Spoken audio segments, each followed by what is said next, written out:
ಹಿಮ ಇರುತ್ತೆ, ರಾಕ್ ಇರುತ್ತೆ, ಅಥವಾ ಮಂಜುಗಡ್ಡೆ ಐಸ್ಗಳು ಇರುತ್ತೆ. ಸೊ ಇಂಥ ಹಾದಿಯಲ್ಲಿ ಕ್ರಮಿಸ್ಬೇಕಾಗುತ್ತೆ. ಇದಕ್ಕೆ ಸಾಕಷ್ಟು ತರಬೇತಿ ಅವಶ್ಯಕತೆ ಇರುತ್ತೆ. ಈ ರೀತಿ ಒಂದು ತರಬೇತಿ 2006ರಲ್ಲಿ ಮೊಟ್ಟ ಮೊದಲನೇ ಬಾರಿಗೆ ಮಾಡಿದೆ. ಆಮೇಲೆ 2008ರಲ್ಲಿ ಮಾಡಿದೆ. ಇದಾದ ನಂತರ ಸಾಕಷ್ಟು ಬೆಟ್ಟಗಳನ್ನ ಹತ್ತಾ ಇದ್ದೆ.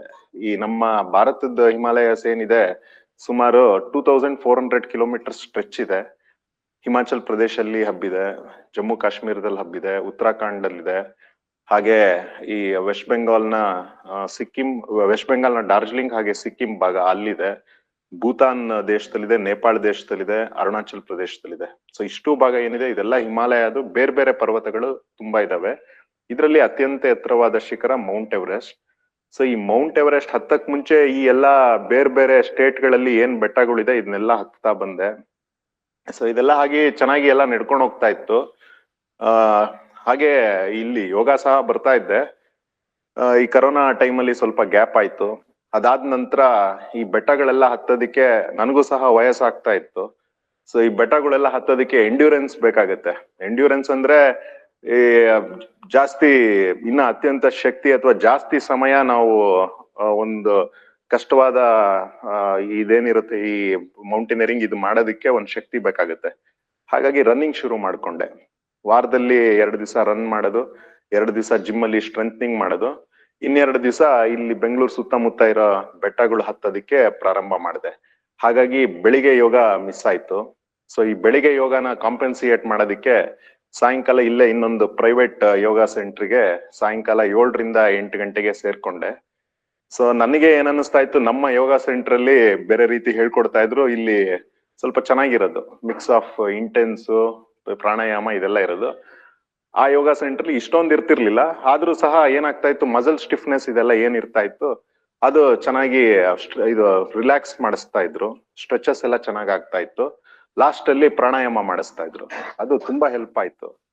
ಹಾಗೆ ನನ್ನ ಪ್ರತಿಯೊಂದು ಪರ್ವತಾರೋಹಣ ಸಮಯದಲ್ಲಿ ಸಾಕಷ್ಟು ಸಮಯನ ನಾವೇನ್ ಮಾಡ್ತೀವಿ, ಬೇಸ್ ಕ್ಯಾಂಪ್ ಅಂತ ಇರುತ್ತೆ, ಅಲ್ಲಿ ಕಳೀತಾ ಇರ್ತೀವಿ. ಸೊ ಬೇಸ್ ಕ್ಯಾಂಪ್ ಇಂದ ನಾವು ನಮ್ಮ ದೇಹನ ಆ ಒಂದು ವಾತಾವರಣಕ್ಕೆ ಹೊಂದ್ಕೊಳ್ಳೋದಕ್ಕೆ ಬೇರೆ ಬೇರೆ ಹಂತಕ್ಕೆ ಹೋಗಿ ಬರೋದು ಈ ತರ ಮಾಡ್ತಾ ಇರ್ತೀವಿ.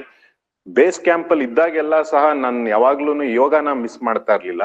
ಕಾರಣ ಇಷ್ಟೇ, ಬೇಸ್ ಕ್ಯಾಂಪ್ ಅಲ್ಲಿ ಸ್ವಲ್ಪ ಐಡಲ್ ಆಗ್ಬಿಡ್ತೀವಿ. ಅವಾಗ ಏನಾಗುತ್ತೆ, ಬಾಡಿ ವೀಕ್ ಅನ್ಸಕ್ ಸ್ಟಾರ್ಟ್ ಆಗುತ್ತೆ. ಈ ಯೋಗ ಮಾಡೋದ್ರಿಂದ ಮೈಂಡು ಮತ್ತೆ ಬಾಡಿ ಸ್ಟ್ರೆಚಸ್ ಎಲ್ಲ ಮಾಡೋದ್ರಿಂದ ಬಹಳಷ್ಟು ಒಂದು ದೇಹಕ್ಕೆ ಹೆಲ್ಪ್ ಆಗುತ್ತೆ. ಇದು ಬೆಳಿಗ್ಗೆ ಮಾಡಕ್ ಆಗ್ತಾ ಇರ್ಲಿಲ್ಲ. ಯಾಕೆಂದ್ರೆ ಈ ಹಿಮಾಲಯಲ್ಲಿ ಬೆಳಿಗ್ಗೆ ಬಹಳ ಚಳಿ ಇರುತ್ತೆ. ಸೊ ಆ ಟೈಮಲ್ಲಿ ಎದ್ದು ಕೂತ್ರೇನೆ ಅದೇ ಒಂದ್ ದೊಡ್ಡ ಯೋಗ ಆಗಿರುತ್ತೆ. ಸೊ ಹಾಗಾಗಿ ಸಾಯಂಕಾಲ 4:15 ಏನಾಗೋದು, ಸೂರ್ಯ ಸ್ವಲ್ಪ ಆವಾಗ ವಾರ್ಮ್ ಆಗಿರೋದು, ಸೂರ್ಯ ಮುಳುಗ ಇದಿರೋದು. ಸೊ ಆ ಟೈಮಲ್ಲಿ ಪ್ಲೆಸೆಂಟ್ ಅನ್ಸ್ತಾ ಇತ್ತು ವಾತಾವರಣ. ಸೊ ಹಾಗಾಗಿ ಈಗ್ಲೂ ವಾಚ್ 4:15 ಅಲಾರಾಮ್ ಹೊಡಿಯುತ್ತೆ ನಂದು. ಯಾಕೆಂದ್ರೆ ಅಲ್ಲಿ ವಾಚ್ ನ ಇಟ್ಬಿಟ್ಟಿದ್ದೆ ಸಾಯಂಕಾಲ 4:15 ರಿಮೈಂಡರ್. ಸೊ 4:15 ಸುಮಾರು ಒಂದು 5:15 ಒಂದ್ 45 ನಿಮಿಷದಿಂದ 1 ಅವರ್ ಡೈಲಿ ಯೋಗಾಸನ ಮಾಡ್ತಾ ಇದ್ದೆ. ಮೇನ್ ಆಗಿ ಸೂರ್ಯ ನಮಸ್ಕಾರ ಮಾಡ್ತಾ ಇದ್ದೆ, ಆಮೇಲೆ ಯೋಗ ಸ್ಟ್ರೆಚಸ್, ಆಮೇಲೆ ಪ್ರಾಣಾಯಾಮ ಒಂದ್ ದಿವ್ಸನು ಮಿಸ್ ಮಾಡಿಲ್ಲ. ಸೊ ನಮ್ಮ ಮೌಂಟೇನಿಯರಿಂಗ್ ಅಲ್ಲಿ ಈ ಬ್ರೀತಿಂಗೇ ಬಹಳ ಇಂಪಾರ್ಟೆಂಟ್. ಸೊ ಆ ಬ್ರೀತಿಂಗ್ ಕಂಟ್ರೋಲ್ ಬಂತಂದ್ರೆ ನಮ್ಗೆ ಏದುಸಿರು ಬರೋದು ಕಡಿಮೆ ಆಗುತ್ತೆ. ಇಲ್ಲೆಲ್ಲ ನನಗಿಂತ ಯೋಗ ಸಾಧನೆ ಮಾಡಿರೋರು ಬಹಳಷ್ಟು ಜನ ಇದೀರಿ, ಬಹಳ ವರ್ಷದಿಂದ ಮಾಡಿದಿರಿ. ಸೊ ಇದ್ರ ಬಗ್ಗೆ ನಾನೇನ್ ಹೇಳ್ಬೇಕಾಗಿಲ್ಲ. ನಿಮ್ಗೆಲ್ಲ ಈ ಯೋಗ ಇಂದ ಬ್ರೀತಿಂಗ್ ಹೇಗೆ ಹೆಲ್ಪ್ ಆಗಿದೆ ಅನ್ನೋದು ನಿಮ್ಗೆ ಚೆನ್ನಾಗ್ ಗೊತ್ತಿರುತ್ತೆ.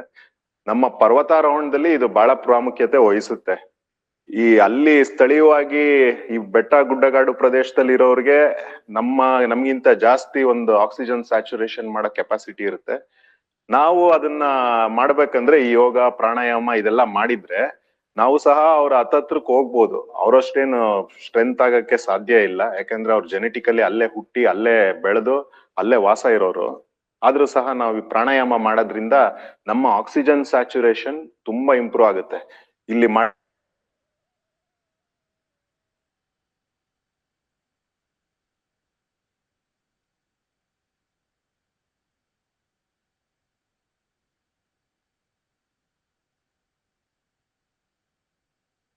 ಬರ್ತೀವಿ, ಎಲ್ರ ಜೊತೆ ಸೇರ್ತೀವಿ, ಮಾಡ್ತೀವಿ ಅಂತಿರ್ತೀರಿ. ಬಟ್ ನಿಮ್ಮಲ್ಲಿ ಅದು ಬೇರೆ. ಯಾಕಂದ್ರೆ ಪ್ರಾಣಾಯಾಮ ಇಂದ ಏನ್ ಬೆನಿಫಿಟ್ ಅನ್ನೋದು I have seen where oxygen saturations are very low. So ಹಾಗಾಗಿ ಈ ಯೋಗ ಇಂದ ಬಹಳಷ್ಟು ಮೌಂಟೇನಿಯರಿಂಗ್ ಗೆ ಸಹಾಯ ಆಗಿದೆ ಅನ್ನೋದು ನನ್ನ ಭಾವನೆ. ಇನ್ನ ಈ ಎವರೆಸ್ಟ್ ಜರ್ನಿ ಏನಿದೆ, ಶಿವರಾಮ್ ಶೆಟ್ಟಿ ಅಂಕಲ್ ಒಂದ್ ಕ್ವಶನ್ ಕಳಿಸಿದ್ರು, ನಿಮ್ಮ ಎವರೆಸ್ಟ್ ಕನಸು ಯಾವಾಗ ಸ್ಟಾರ್ಟ್ ಆಯ್ತು ಅಂತ. ಎವರೆಸ್ಟ್ ಯಾವತ್ತೂ ನನ್ ಕನಸಾಗಿರ್ಲಿಲ್ಲ. ಬಹುಶಃ ಮೌಂಟೇನಿಯರ್ಸಿಗೆಲ್ಲ ಎವರೆಸ್ಟ್ ಹತ್ಬೇಕು ಅನ್ನೋದು ಒಂದು ತಲೆಯಲ್ಲಿ ಆಲೋಚನೆ ಇರುತ್ತೆ. ಬಟ್ ನನ್ಗೇನ್ ಎವರೆಸ್ಟ್ ಹತ್ಬೇಕು ಅನ್ನೋದೇನ್ ಯಾವಾಗ್ಲೂ ಕನ್ಸಿರ್ಲಿಲ್ಲ. ನನ್ನ ಪರ್ವತಗಳು ಇಲ್ಲಿ ಹಿಮಾಚಲ್ ಪ್ರದೇಶ ಆಮೇಲೆ ಉತ್ತರಾಖಂಡ್ ಅಲ್ಲಿ ಮಾತ್ರ ಇತ್ತು.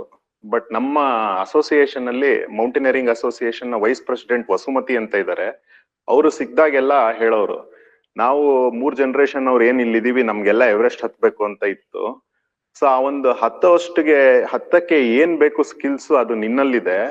ಆಮೇಲೆ ನಿನ್ ಮನಸ್ಥಿತಿ ಚೆನ್ನಾಗಿದೆ, ಯಾವಾಗ್ಲೂ ಕಾಮ್ ಆಗಿ, ಆಮೇಲೆ ಎಲ್ಲರ ಜೊತೆನೂ ಹೊಂದ್ಕೊಳ್ಳೋ ಆಟಿಟ್ಯೂಡ್ ಇದೆ. ಸೊ ಹಾಗಾಗಿ ನೀನ್ ಎವರೆಸ್ಟ್ ಅಟೆಂಪ್ಟ್ ಮಾಡ್ಬೇಕು ಅಂತ 2024ರಿಂದ ಕಂಟಿನ್ಯೂಸ್ ಆಗಿ ಹೇಳೋರು. ಸೊ ನಾನು ಸಾಮಾನ್ಯ ಇವ್ರಿಗೇನೋ ಪ್ರೀತಿಯಿಂದ ನನ್ ಮೇಲಿರೋ ಒಂದು ಪ್ರೀತಿ ಅಥವಾ ವಿಶ್ವಾಸಕ್ಕೆ ಹಿಂಗೆ ಹೇಳ್ತಾ ಇದಾರೆ ಅಂತ ನಾನು ಸುಮ್ನೆ ಅದನ್ನ ತಳ್ಳಾಕ್ತಾ ಇದ್ದೆ. ಆಮೇಲೆ ಹೋದ ವರ್ಷ ಸೆಪ್ಟೆಂಬರ್ ಅಕ್ಟೋಬರ್ ಅಲ್ಲಿ ತುಂಬಾ ಸೀರಿಯಸ್ ಆಗಿ ಕೂತ್ಬಿಟ್ರು. ನೋಡು, ಮೌಂಟೇನಿಯರಿಂಗ್ ಅಸೋಸಿಯೇಷನ್ ಡೈಮಂಡ್ ಜುಬ್ಲಿ ಇದೆ, ಸೊ ನೀನ್ ಈ ಸತಿ ಎವರೆಸ್ಟ್ ಹತ್ಲೇಬೇಕು ಅನ್ನೋದು ಟಾಸ್ಕ್ ಕೊಟ್ಬಿಟ್ರು. ಇವರು ಹೇಳಿದ್ರು, ಆದ್ರೂ ಸಹ ನನಗೆ ಕಾನ್ಫಿಡೆನ್ಸ್ ಇರ್ಲಿಲ್ಲ. ಸೊ ನಾನೇನ್ ಮಾಡಿದೆ, ಎವರೆಸ್ಟ್ ಅಂದ್ರೆ ತುಂಬಾ ಕಠಿಣವಾದ ಒಂದು ಹಾದಿ. ಸೊ ಅದನ್ನ ಲೈಟ್ ಆಗಿ ಪ್ರಿಪರೇಷನ್ ಇಲ್ದೆ ಅಥವಾ ಸುಮ್ನೆ ಯಾರೋ ಹೇಳ್ತಾ ಇದಾರೆ, ಒಂದು ನಮ್ಗೆ ಉತ್ತೇಜನ ಕೊಡ್ತಾ ಇದಾರೆ ಅನ್ಬಿಟ್ಟು ಹೋಗೋದು ತಪ್ಪಾಗುತ್ತೆ ಅನ್ಬಿಟ್ಟು ಫಸ್ಟ್ ಇದಕ್ಕೆ ನಾನು ಪ್ರಿಪೇರ್ ಆಗಿದ್ದೀನಾ ಇಲ್ವಾ, ಅಥವಾ ನನ್ ದೇಹ ಸ್ಪಂದಿಸುತ್ತಾ ಇಲ್ವಾ, ಇದನ್ನೆಲ್ಲ ಪರೀಕ್ಷೆ ಮಾಡೋಣ ಅಂತ ಇಲ್ಲಿಂದ ಲಡಾಖ್ಗೆ ವಿಂಟರ್ ಎಕ್ಸ್ಪಿಡಿಷನ್ ಹೋದ್ವಿ. ಸೊ ನಿಮ್ಗೆಲ್ಲ ಗೊತ್ತಿರುತ್ತೆ, ಲೇ ಲಡಾಖ್ ಏನಿದೆ, ಪ್ರಪಂಚದಲ್ಲೇ ಅತ್ಯಂತ ಒಂದು ಚಳಿಯಾದ ಪ್ರದೇಶ ಅದು. ಅಲ್ಲಿ ಚಳಿಗಾಲದಲ್ಲಿ ಸುಮಾರು -40 -50 ಹೋಗುತ್ತೆ. ಕೆಲವು ಜಾಗ ಪ್ರಪಂಚದಲ್ಲೇ ಕೋಲ್ಡೆಸ್ಟ್ ಪ್ಲೇಸ್, ದ್ರಾಸ್ ಅನ್ನೋದೇನಿದೆ ಅದು ಪ್ರಪಂಚದಲ್ಲೇ ಕೋಲ್ಡೆಸ್ಟ್ ಪ್ಲೇಸ್. ಸೊ ಈ ಒಂದ್ ಭಾಗಕ್ಕೆ ನಾನು ಮತ್ತೆ ನನ್ನ ಕೋ ಕ್ಲೈಂಬರ್ ಡಾಕ್ಟರ್ ಚಿನ್ಮಯ್ ಅಂತ, ಅವರು ನೇತ್ರ ತಜ್ಞೆ, ಇಬ್ರುನು ಡಿಸೆಂಬರ್ ಲಾಸ್ಟ್ ವೀಕು ಇದಕ್ ಹೋದ್ವಿ ಲಡಾಖ್ಗೆ. ಹೋದ್ರೆ ಲಡಾಖ್ ಅಲ್ಲಿ ಎಲ್ಲಾ ಫ್ರೋಸನ್, ಈ ರೋಡ್ ಗೀಡ್ ಎಲ್ಲ ಐಸ್ ಆಗಿ, ಈ ಟಾಯ್ಲೆಟ್ ಅಲ್ಲಿ ಫಸ್ಟ್ ಬಿಸಿನೀರ್ ಹಾಕಿ ಆಮೇಲೆ ಟಾಯ್ಲೆಟ್ಗೆ ಹೋಗ್ಬೇಕು, ಆತರ ಒಂದು ವಾತಾವರಣ ಲಡಾಖ್ ಅಲ್ಲಿ ಇತ್ತು. ಸೊ ಅಲ್ಲಿಂದ ನಾವು ಹತ್ಬೇಕಾಗಿರೋ ಪರ್ವತ ಸುಮಾರು ಒಂದು 250-300 ಕಿಲೋಮೀಟರ್ ಇತ್ತು. ದಾರಿ ಉದ್ದಕ್ಕೂ ನದಿನೇ ಫ್ರೋಸ್ ಆಗ್ಬಿಟ್ಟಿತ್ತು. ಸೊ ಆ ಒಂದು ಪರಿಸ್ಥಿತಿ ಹೆಂಗಿರುತ್ತೆ ಏನು ಅನ್ನೋದನ್ನ ಫಸ್ಟ್ ನಾವು ಅರ್ಥ ಮಾಡ್ಕೊಂಡ್ವಿ. ಅಲ್ಲಿ ಒಂದು ಕೀಗರ್ರಿ ಅಂತ ಒಂದು ಬೆಟ್ಟ ಇತ್ತು. ಅದು ಏನಂತ ಟೆಕ್ನಿಕಲಿ ಏನ್ ತುಂಬಾ ಕಷ್ಟವಾದ ಬೆಟ್ಟ ಅಲ್ಲ, ಬಟ್ ಈ ವಾತಾವರಣ ಏನಿದೆ ತುಂಬಾ extreme cold, extreme wind. So ಅಲ್ಲಿ ನಮ್ ದೇಹ ಹೇಗ್ ಸ್ಪಂದಿಸುತ್ತೆ ಅಂತ ಸುಮಾರು ನಾವು 1 ವಾರ ಅಲ್ಲಿದ್ವಿ ಆ ಕೀಗರ್ರಿ ಅನ್ನೋ ಜಾಗದಲ್ಲಿ. 1 ವಾರ ಆದ್ರೂ ಸಹ ನಮ್ ದೇಹ ಚೆನ್ನಾಗಿ ಸ್ಪಂದನೆ ಮಾಡ್ತು. ಸೊ ಆಮೇಲೆ ನಾವು ಅಲ್ಲಿ ಆ ಬೆಟ್ಟನ ಹತ್ತಿ ಕೆಳಗಡೆಗೆ ಬಂದಾಗ ನಮ್ಗೆ ಒಂಥರ ಕಾನ್ಫಿಡೆನ್ಸ್ ಬಂತು. ಎವರೆಸ್ಟ್ ಅಲ್ಲಿ ಇದಕ್ಕಿಂತ ಕಡಿಮೆ ಕೋಲ್ಡ್ ಇರುತ್ತೆ, ಸೊ ನಾವು ಎವರೆಸ್ಟ್ ನ ವಿಡ್ಸ್ಟ್ಯಾಂಡ್ ಮಾಡ್ಬೋದು, ಸೊ ನಾವು ರೆಡಿ ಇದೀವಿ ಅನ್ನೋ ಫೀಲಿಂಗ್ ಫಸ್ಟ್ ಟೈಮು ಕೀಗರ್ರಿ ಹತ್ತಾಗ ಬಂತು. ಸೊ ಅಲ್ಲಿಂದ ಏನ್ ಮಾಡಿದ್ವಿ, ವಾಪಸ್ ಬಂದ್ವಿ, ಕಠ್ಮಂಡುಗ್ ಹೋದ್ವಿ. ಕಠ್ಮಂಡು ಅಲ್ಲಿ ಎಲ್ಲ ಎವರೆಸ್ಟ್ ಏನೇನ್ ಅರೇಂಜ್ಮೆಂಟ್ ಬೇಕಿತ್ತು ಇದೆಲ್ಲ ಮಾಡ್ಕೊಂಡ್ವಿ. ಎವರೆಸ್ಟ್ ಗೆ ಏನಾಗುತ್ತೆ, ನೀವೆಲ್ಲ ಮೊನ್ನೆ ಫಂಕ್ಷನ್ ಅಲ್ಲಿ ನೋಡಿರ್ಬೋದು, ಡೌನ್ ಸೂಟ್, ಬೇರೆ ಬೇರೆ ಎಕ್ವಿಪ್ಮೆಂಟ್ಸ್, ಈ ತರದೆಲ್ಲ ಬಹಳಷ್ಟು ಇರುತ್ತೆ. ಸೊ ಅದನ್ನೆಲ್ಲ ಖರೀದಿ ಮಾಡಿ ಅದನ್ನ ಒಂದೇ ಸತಿ ಎವರೆಸ್ಟ್ ಹತ್ತವಾಗ ಹಾಕೊಂಡೋಗಕ್ ಹೋದ್ರೆ ಏನಾದ್ರೂ ಇಂಜುರೀಸ್ ಅದು ಇದು ಆಗುತ್ತೆ ಅನ್ನೋದೊಂದು ತಲೆಯಲ್ಲಿತ್ತು. ಸೊ ಇಲ್ಲಿಗೆ ತಗೊಂಬಂದು ಇಲ್ಲಿ ಸ್ವಲ್ಪ ಅದನ್ನ ಎಲ್ಲೆಲ್ಲಿ ಸಾಧ್ಯ ಅಲ್ಲಿ ಮನೆಯಲ್ಲಿ ಮೆಟ್ಲಲ್ಲಿ ಹತ್ತೋದು, ಶೂಸ್ ನ ನಂದಿ ಬೆಟ್ಟಕ್ಕೆ ತಗೊಂಡೋಗೋದು, ಇನ್ಯಾವುದೋ ಬಟ್ಟೆಗಳು ಟ್ರೈ ಮಾಡೋದು, ಸೊ ಈ ತರದೆಲ್ಲ ಮಾಡ್ತಾ ಇದ್ವಿ. ಸೊ ಇದನ್ನೆಲ್ಲ ಮಾಡಿ ಕಡೆಗೆ ಮಾರ್ಚ್ 9ನೇ ತಾರೀಕು ನಮ್ಮ ಹಿಂದಿನ ಮುಖ್ಯಮಂತ್ರಿಗಳಾದ ಸಿದ್ದರಾಮಯ್ಯ ಸರ್ ಅವರು ನಮ್ಗೆ ಅಫಿಷಿಯಲ್ ಆಗಿ ಎವರೆಸ್ಟ್ ಗೆ ತಗೊಂಡೋಗ್ಬೇಕಾಗಿದ್ದ ಧ್ವಜ, ನಮ್ಮ ರಾಜ್ಯದ ಲಾಂಛನ, ಹಾಗೆ ನಮ್ಮ association flag, Karnataka mountaineering association flag, ಇದ್ 3 ಸಹ ನಮ್ಗೆ ಹಸ್ತಾಂತರ ಮಾಡಿದ್ರು. ನಮ್ಮ ಅಸೋಸಿಯೇಷನ್ ಇಂದ ನಮ್ಗೆ ಮಾರ್ಚ್ 22ನೇ ತಾರೀಕು ಫ್ಲಾಗ್ ಆಫ್ ಮಾಡಿದ್ರು. ಏಪ್ರಿಲ್ 4ನೇ ತಾರೀಕು ನಾವ್ ಇಲ್ಲಿಂದ ನಮ್ಮ ಎವರೆಸ್ಟ್ ಪ್ರಯಾಣನ ಪ್ರಾರಂಭ ಮಾಡಿದ್ವಿ. ಇಲ್ಲಿಂದ ಅಂದ್ರೆ ಇದೇ ದೇವಸ್ಥಾನದಿಂದಾನೆ, ಮೇಲಿಂದಾನೆ ಎವರೆಸ್ಟ್ ಪ್ರಯಾಣ ಅಫಿಷಿಯಲ್ ಆಗಿ ಸ್ಟಾರ್ಟ್ ಮಾಡಿದೆ. ಸೊ ಇಲ್ಲಿಂದ ಸೀದಾ ಏರ್ಪೋರ್ಟ್ಗೆ ಹೋಗಿ, ಅಲ್ಲಿಂದ ಕಠ್ಮಂಡುಗೆ ಹೋಗಿ, ಕಠ್ಮಂಡುವಿಂದ ನಮ್ಮ ಎವರೆಸ್ಟ್ ಪ್ರಯಾಣ ಸ್ಟಾರ್ಟ್ ಆಯ್ತು. ಸೊ ಎವರೆಸ್ಟ್ ಪ್ರಯಾಣ ಸ್ಟಾರ್ಟ್ ಆದಾಗ್ಲೂ ನಮ್ಗೆ ಒಂದು ಅಳಕಿತ್ತು. ಅದೇನಂದ್ರೆ ಎವರೆಸ್ಟ್ ಅಲ್ಲಿ ಈ 25,000-26,000 ಅಡಿಗಿಂತ ಮೇಲೆ, ಎವರೆಸ್ಟ್ ಒಟ್ಟು ಎತ್ತರ 29,031 ಅಡಿ. ಸೊ 25,000 ಅಡಿಯಿಂದ ಏನ್ ಮೇಲಕ್ಕಿದೆ ಅದನ್ನ ಡೆತ್ ಝೋನ್ ಅಂತ ಕರೀತಾರೆ. ಸೊ ಈ ಡೆತ್ ಝೋನ್ ಅನ್ನೋದೇನು ಸುಮ್ನೆ ಕರೆಯೋದಿಲ್ಲ, ಒಂದ್ ಬಲವಾದ ಕಾರಣದಿಂದ ಅದನ್ನ ಡೆತ್ ಝೋನ್ ಅಂತ ಕರೀತಾರೆ. ಆ ಕಾರಣ ಏನಂದ್ರೆ ಈ ಡೆತ್ ಝೋನ್ ಅಲ್ಲಿ ಒಬ್ಬ ಮನುಷ್ಯ ಆಕ್ಸಿಜನ್ ಇಲ್ದೆ ಒಂದು 10 ರಿಂದ 15 ಗಂಟೆ ಬದುಕ್ಬೋದು. ಅಷ್ಟೊತ್ತಿಗೆ ಅವ್ನ ಬಾಡಿ ಸೆಲ್ಸ್ ಎಲ್ಲ ಸತ್ತೋಗಕ್ ಸ್ಟಾರ್ಟ್ ಆಗೋಗುತ್ತೆ. ಒಂದು 10-15 ಗಂಟೆ ಆದ್ಮೇಲೆ ಕೊಲ್ಯಾಪ್ಸ್ ಆಗ್ಬಿಡ್ತಾರೆ. ಆಕ್ಸಿಜನ್ ಸಪೋರ್ಟ್ ಇದ್ರೆ ಒಂದು 40 ರಿಂದ 50 ಗಂಟೆ ಈ ಡೆತ್ ಝೋನ್ ಅಲ್ಲಿ ಒಬ್ಬ ಮನುಷ್ಯ ಬದುಕ್ಬೋದು. ಸೊ ಇದರ ಅನುಭವ ನನಗೆ ಆಗ್ಲಿ ಅಥವಾ ನನ್ನ ಕೋ ಕ್ಲೈಂಬರ್ ಚಿನ್ಮಯ್ಗಾಗ್ಲಿ ಯಾವತ್ತೂ ಇರ್ಲಿಲ್ಲ. ಸೊ ನಮ್ಗೆ ಯಾವಾಗ್ಲೂ ಒಂದು ಅಳಕಿರೋದು ಹೆಂಗಿರುತ್ತೆ ಈ ಡೆತ್ ಝೋನ್ ಏನಂತ. ಯಾವ್ದಾದ್ರು ಬುಕ್ ಅಲ್ಲಿ ಇದ್ರ ಬಗ್ಗೆ ಓದಿದ್ರೆ ಈ ಆಕ್ಸಿಜನ್ ಪ್ರಮಾಣ ಏನಾದ್ರೂ ನಿಮ್ ಬಾಡಿಗೆ ಸ್ಯಾಚುರೇಟ್ ಆಗದೆ ಇದ್ರೆ ನಿಮ್ಗೆ ಈ ಫ್ರಾಸ್ಟ್ ಬೈಟ್ ಅಥವಾ ಚಿಲ್ ಬ್ಲೈನ್ಸ್ ಅಂತ ಕರೀತಾರೆ. ಫ್ರಾಸ್ಟ್ ಬೈಟ್ ಅಂದ್ರೆ ಈ ಕೈ ಬೆರಳುಗಳು ಹೋಗ್ಬಿಡೋದು. ಚಿಲ್ ಬ್ಲೈನ್ಸ್ ಅಂದ್ರೆ ಸ್ಕಿನ್ ಸೆಲ್ಸ್ ಏನಿದೆ ಅದು ಹಾಳಾಗೋಗೋದು, ಅಥವಾ ನಿಮ್ಮ ಮೆಮೊರಿ ಸೆಲ್ಸ್ ಅಥವಾ ದೇಹದ ಇನ್ಯಾವುದೋ ಟಿಶ್ಯೂಗಳು ಇದೆಲ್ಲ ಡ್ಯಾಮೇಜ್ ಆಗೋ ಚಾನ್ಸಸ್ ಇರುತ್ತೆ ಅಂತೆಲ್ಲ ಬಹಳಷ್ಟು ಜನ ಬರ್ದಿದ್ರು. ಸೊ ನಮ್ಗೆ ತುಂಬಾ ಅಳಕಿತ್ತು ಅದ್ರ ಬಗ್ಗೆ. ಮೌಂಟೇನಿಯರಿಂಗ್ ಬಗ್ಗೆ ಏನು ಸಮಸ್ಯೆ ಇರ್ಲಿಲ್ಲ. 20 ವರ್ಷದ ಮೌಂಟೇನಿಯರಿಂಗ್ ಎಕ್ಸ್ಪೀರಿಯನ್ಸ್ ಇತ್ತು. ಜೊತೆಗೆ ಟೆಕ್ನಿಕಲಿ ಒಳ್ಳೆ ಚೆನ್ನಾಗಿ ಸ್ಟ್ರಾಂಗ್ ಆಗಿ ಮೂವ್ ಆಗ್ತಾ ಇದ್ವಿ. ಎಂಡ್ಯೂರೆನ್ಸ್ ಚೆನ್ನಾಗಿತ್ತು, ಇದೆಲ್ಲ ಇತ್ತು. ಬಟ್ ನಮ್ಮ ಈ ಡೆತ್ ಝೋನ್ ಏನಿದೆ ಇದು ಹೆಂಗಿರುತ್ತೆ, ಹೆಂಗ್ ಮ್ಯಾನೇಜ್ ಮಾಡೋದು ಅನ್ನೋದು ಬಹಳ ಅಳಕಿತ್ತು. ಸೊ ಹಾಗಾಗಿ ಎವರೆಸ್ಟ್ ಬೇಸ್ ಕ್ಯಾಂಪ್ ಹೋದಾಗ ಸಹ ಅದ್ರ ಬಗ್ಗೆನೆ ನಾವು ಜಾಸ್ತಿ ವಿಚಾರ ಮಾಡ್ತಾ ಇದ್ವಿ. ಅಲ್ಲಿ ಅವ್ರು ಆಕ್ಸಿಜನ್ ಇದೆಲ್ಲ ಕೊಡೋರು, ಸೊ ಅದನ್ನೆಲ್ಲ ನೋಡ್ತಾ ಇದ್ವಿ. ಬಟ್ ಬಾಡಿ ಹೆಂಗ್ ರೆಸ್ಪಾಂಡ್ ಮಾಡುತ್ತೆ ಅಂತ ನೀರ್ಗಿಳಿಯೋವರೆಗೂ ಈಜ್ ಕಲಿಯಕ್ ಆಗಲ್ಲ ಅನ್ನಂಗೆ ಡೆತ್ ಝೋನ್ಗೆ ಹೋಗೋವರೆಗೂ ಅಲ್ಲಿ ಹೆಂಗ್ ರೆಸ್ಪಾಂಡ್ ಆಗುತ್ತೆ ಅನ್ನೋದು ಯಾರು ಹೇಳಕ್ ಆಗೋದಿಲ್ಲ. ಸೊ ಆ ಭಾಗಕ್ಕೆ ಹೋಗೋವರೆಗೂ ನಮ್ಗೆ ಬಹಳ ಆತಂಕ ಇತ್ತು. ಸೊ ಇದೆಲ್ಲದ್ರ ನಡುವೆ ನನ್ನ ಇನ್ನೊಬ್ಬ ಸ್ನೇಹಿತ ನಿಮಿಷ್ ಅನ್ಬಿಟ್ಟು ಪುಣೆಯಿಂದ ಬಂದಿದ್ದ. ಸೊ ಈ ಎವರೆಸ್ಟ್ ಹತ್ತೋದ್ ಏನಿದೆ, ಯಾಕೆ ಇದೆಲ್ಲ ಹೇಳ್ತಾ ಇದ್ದೀನಿ ಅಂದ್ರೆ ಇದು ನಮ್ಮೊಳಗೆ ಹೋರಾಟ. ಈ ಎವರೆಸ್ಟ್ ಹತ್ತೋದು ಇದನ್ನೇನ್ ಪರ್ವತದ ಜೊತೆಗೆ ಸವಾಲು ಈ ತರ ಅನ್ನೋದಕ್ಕಿಂತ ಇದು ನಮ್ಮೊಳಗೆ ಒಂದು ಹೋರಾಟ ನಡೀತಾ ಇರುತ್ತೆ. ದಿನಾ ಬೆಳಿಗ್ಗೆ ಎದ್ದಾಗ ಮನ್ಸು ಎಲ್ಲ ಫ್ರೆಂಡ್ಸ್ ಜೊತೆಗೆ ಅಲ್ಲೆಲ್ಲೋ ಬ್ರಾಹ್ಮಿಣ್ಸ್ ಕಿಚನ್ ಅಲ್ಲಿ ಒಳ್ಳೆ ಕಾಫಿ ಕುಡಿತಾ ಇದ್ದೆ ಈ ಟೈಮಲ್ಲಿ, ಅದ್ ಬಿಟ್ಬಿಟ್ಟು ಇಲ್ಲಿ ಏನ್ ಮಾಡ್ತಾ ಇದ್ದೀನಿ. ಬೆಳಿಗ್ಗೆ ಎದ್ದಿದ ತಕ್ಷಣ ನಿಮ್ಗೆ ಅದೊಂದು ಫೀಲಿಂಗ್ ಸ್ಟಾರ್ಟ್ ಆಗುತ್ತೆ. ಏನ್ ಇದು ಒಂಥರ ಈ ವಾತಾವರಣದಲ್ಲಿ ಇನಾಸ್ಟೈಲ್ ಎನ್ವಿರಾನ್ಮೆಂಟ್ ಅದು, ಅಲ್ಲಿ ಹ್ಯೂಮನ್ಸ್ ಬದುಕದೇ ಸಾಧ್ಯ ಇಲ್ಲ. ಆ ವಾತಾವರಣದಲ್ಲಿ ನಾವು ಒಂದು 2 ತಿಂಗಳು ಅಥವಾ 1.5 ತಿಂಗಳು ವಾಸ ಮಾಡಿ ಬೆಟ್ಟ ಹತ್ತಿ ಇಳಿಬೇಕು. ಸೊ ಇದೇನ್ ಮಾಡ್ತಾ ಇರುತ್ತೆ ಮೈಂಡ್ಗೆ, ಅಲ್ಲಿ ಆಕ್ಸಿಜನ್ ಕಡಿಮೆ ಇರೋದು ಒಂದ್ ರೀಸನ್ ಆದ್ರೆ ಬೇರೆ ಬೇರೆ ತರ ಆಲ್ಟಿಟ್ಯೂಡ್ ರಿಲೇಟೆಡ್ ಪ್ರೆಷರ್ಸ್ ಇಂದ ಬಾಡಿಯಲ್ಲಿ ಬಹಳ ಚೇಂಜಸ್ ಆಗ್ತಾ ಇರುತ್ತೆ. ಸೊ ಯಾರಾದ್ರೂ ವ್ಯಕ್ತಿ ಸೀದಾ ಇಲ್ಲಿಂದ ಎವರೆಸ್ಟ್ ಬೇಸ್ ಕ್ಯಾಂಪ್ ಹೋಗ್ಬಿಟ್ರೆ ಅವನು ವಿತಿನ್ 24 hours ಕೊಲ್ಯಾಪ್ಸ್ ಆಗ್ಬಿಡ್ತಾನೆ, ಬಾಡಿ ಅಡ್ಜಸ್ಟ್ ಆಗೋದಿಲ್ಲ. ಸೊ ಇದು ಒಂದು ರಿಸರ್ಚ್ ವಿಷಯ ಇದು. ಯಾಕೆ ಅಂದ್ರೆ ಎವರೆಸ್ಟ್ ಬೇಸ್ ಕ್ಯಾಂಪ್ 5200 ಮೀಟರ್ ಅಂದ್ರೆ 17,500 ಅಡಿ ಇದೆ. ಸೊ ನಮ್ಮ ಬೆಂಗಳೂರು ಏನಿದೆ ಇದೊಂದು 3000 ಅಡಿ ಎತ್ತರದಲ್ಲಿ ನಾವಿದೀವಿ. ಒಂದೇ ಸತಿ ಇಲ್ಲಿಂದ ಅಲ್ಲಿಗೆ ಹೋದ್ರೆ ಬಾಡಿ ಅಡ್ಜಸ್ಟ್ ಆಗೋದಿಲ್ಲ. ಅದಕ್ಕೆ ಏನ್ ಮಾಡ್ತೀವಿ, ಹಂತವಾಗಿ ಎವರೆಸ್ಟ್ ಬೇಸ್ ಕ್ಯಾಂಪ್ ತಲುಪ್ತೀವಿ. ಬೇಸ್ ಕ್ಯಾಂಪ್ ಅಂದ್ರೆ ಅದೇ ಲಾಸ್ಟ್ ಸೇಫೆಸ್ಟ್ ಝೋನ್. ಅದರಿಂದ ಮುಂದಕ್ಕೆ ಏನಿದೆ ಇದು ಬಹಳ ದುರ್ಗಮ, ಬಹಳ ಕಠಿಣ. ಅನ್ಲೆಸ್ ಅವರು ಟೆಕ್ನಿಕಲಿ ಮೌಂಟೇನಿಯರಿಂಗ್ ಸ್ಟ್ರಾಂಗ್ ಇದ್ರೆ ಮಾತ್ರ ಅಲ್ಲಿಂದ ಮುಂದಕ್ಕೆ ಹೋಗ್ಬೋದು. ಬೇಸ್ ಕ್ಯಾಂಪ್ ಹೊರಗೆ ಪ್ರತಿಯೊಬ್ರು ಹೋಗ್ಬೋದು ಈ ತರ. ಆದ್ರೆ ಹೋಗೋರು ಏನಿದ್ದಾರೆ ಅವ್ರು ಒಂದೇ ಸತಿ ಹೆಲಿಕಾಪ್ಟರ್ ಅಲ್ಲೋ ಅಥವಾ ಒಂದೇ ಸತಿ ಫ್ಲೈಟ್ ಅಲ್ಲೋ ಹೋಗಿ ಬೇಸ್ ಕ್ಯಾಂಪ್ ಅಲ್ಲಿ ಇಳಿದ್ಬಿಟ್ರೆ ವಿತಿನ್ 24 hours ಕೊಲ್ಯಾಪ್ಸ್ ಆಗ್ಬಿಡ್ತಾರೆ. ಸೊ ಹಾಗಾಗಿ ಹಂತವಾಗಿ 3000ದಿಂದ ಕಠ್ಮಂಡು ಒಂದು 5000 ಅಡಿ ಎತ್ತರದಲ್ಲಿದೆ, ಅಲ್ಲಿಂದ ಇನ್ನೊಂದ್ ಜಾಗ ಒಂದ್ 8000 ಅಡಿ ಎತ್ತರದಲ್ಲಿದೆ. ಹಾಗೆ ಒಂದ್ 2000-3000 ಹೈಟ್ ಗೈನ್ ಮಾಡ್ತಾ ಅಲ್ಲಿ ಒಂದ್ ರಾತ್ರಿ ಕಳೀತಾ ಒಂದು ವಾರ ಅಥವಾ 8 ದಿವಸ 10 ದಿವಸ ಆದ್ಮೇಲೆ ಬೇಸ್ ಕ್ಯಾಂಪ್ ತಲುಪ್ತಾರೆ. ಸೊ ಬೇಸ್ ಕ್ಯಾಂಪ್ ತಲುಪಿದ ನಂತರ ಅಲ್ಲಿಂದ ನಮ್ಮ ನಿಜವಾದ ಎವರೆಸ್ಟ್ ಹತ್ತೋ ಏನ್ ಜರ್ನಿ ಇದೆ ಅದು ಸ್ಟಾರ್ಟ್ ಆಗುತ್ತೆ. ಸೊ ಅದು ಸುಮಾರು ನಮ್ಮ ವಿಷಯದಲ್ಲಿ ನಾವು 46ನೇ ದಿವಸ ಎವರೆಸ್ಟ್ ಸಬ್ಮಿಟ್ ಮಾಡಿದ್ವಿ. ಸೊ ಬೇಸ್ ಕ್ಯಾಂಪ್ ಒಂದು 8-10 ಡೇಸ್ ಆಯ್ತು ತಲುಪೋದಕ್ಕೆ. ಸೊ ಅದಾದ ನಂತರ 15ನೇ ತಾರೀಕು 16ನೇ ತಾರೀಕು ಬೇಸ್ ಕ್ಯಾಂಪ್ ತಲುಪಿದ್ವಿ. ಅದಾದ ನಂತರ ನಮ್ಮ ಒಂದು ಎವರೆಸ್ಟ್ ಜರ್ನಿ ಸ್ಟಾರ್ಟ್ ಆಯ್ತು. ಸೊ ಮೊದಲನೇದಾಗಿ ಎವರೆಸ್ಟ್ ಹತ್ತೋದಕ್ ಮುಂಚೆ ನಮ್ಮ ಬಾಡಿನ ನಾವು ಅಕ್ಲಮಟೈಸ್ ಮಾಡ್ಬೇಕು, ಅಂದ್ರೆ ಆ ಒಂದು ವಾತಾವರಣಕ್ಕೆ ಹೊಂದಾಣಿಕೆ ಮಾಡ್ಬೇಕು. ಸೊ ಅದಕ್ಕೆ ಏನ್ ಮಾಡಿದ್ವಿ, ಎವರೆಸ್ಟ್ ರೀಜನ್ ಏನಿದೆ ಅದರ ಹತ್ರನೇ ಒಂದು ಲಬೂಚೆ ಅಂತ ಇನ್ನೊಂದ್ ಬೆಟ್ಟ ಇದೆ. ಆ ಬೆಟ್ಟ ಹತ್ತಿದಾಗ ನಮಗೆ ಒಂದು ಬಾಡಿ ಹೆಂಗೆ ಸ್ಪಂದಿಸುತ್ತೆ, ನಮ್ಮ ಟೆಕ್ನಿಕಲ್ ಸ್ಕಿಲ್ಸ್ ಹೆಂಗಿದೆ, ಇದನ್ನೆಲ್ಲ ನಮ್ಗೇನ್ ಈ ಎವರೆಸ್ಟ್ ಹತ್ತಕ್ಕೆ ಶೆರ್ಪಾ ಅಂತ ಒಂದು ಕಮ್ಯುನಿಟಿ ಇದೆ ಅಲ್ಲಿ ಎವರೆಸ್ಟ್ ರೀಜನ್ ಅಲ್ಲಿ. ಆ ಕಮ್ಯುನಿಟಿಯ ಒಬ್ರು ಗೈಡ್ ನಮ್ ಜೊತೆಗೆ ಇರ್ತಾರೆ. ಸೊ ಆ ಗೈಡ್ ಅವರು ನಮ್ಮನ್ನ ಈ ಲಬೂಚೆ ಪರ್ವತಕ್ಕೆ ಕರ್ಕೊಂಡ್ಬಂದು ಟೆಸ್ಟ್ ಮಾಡ್ತಾರೆ.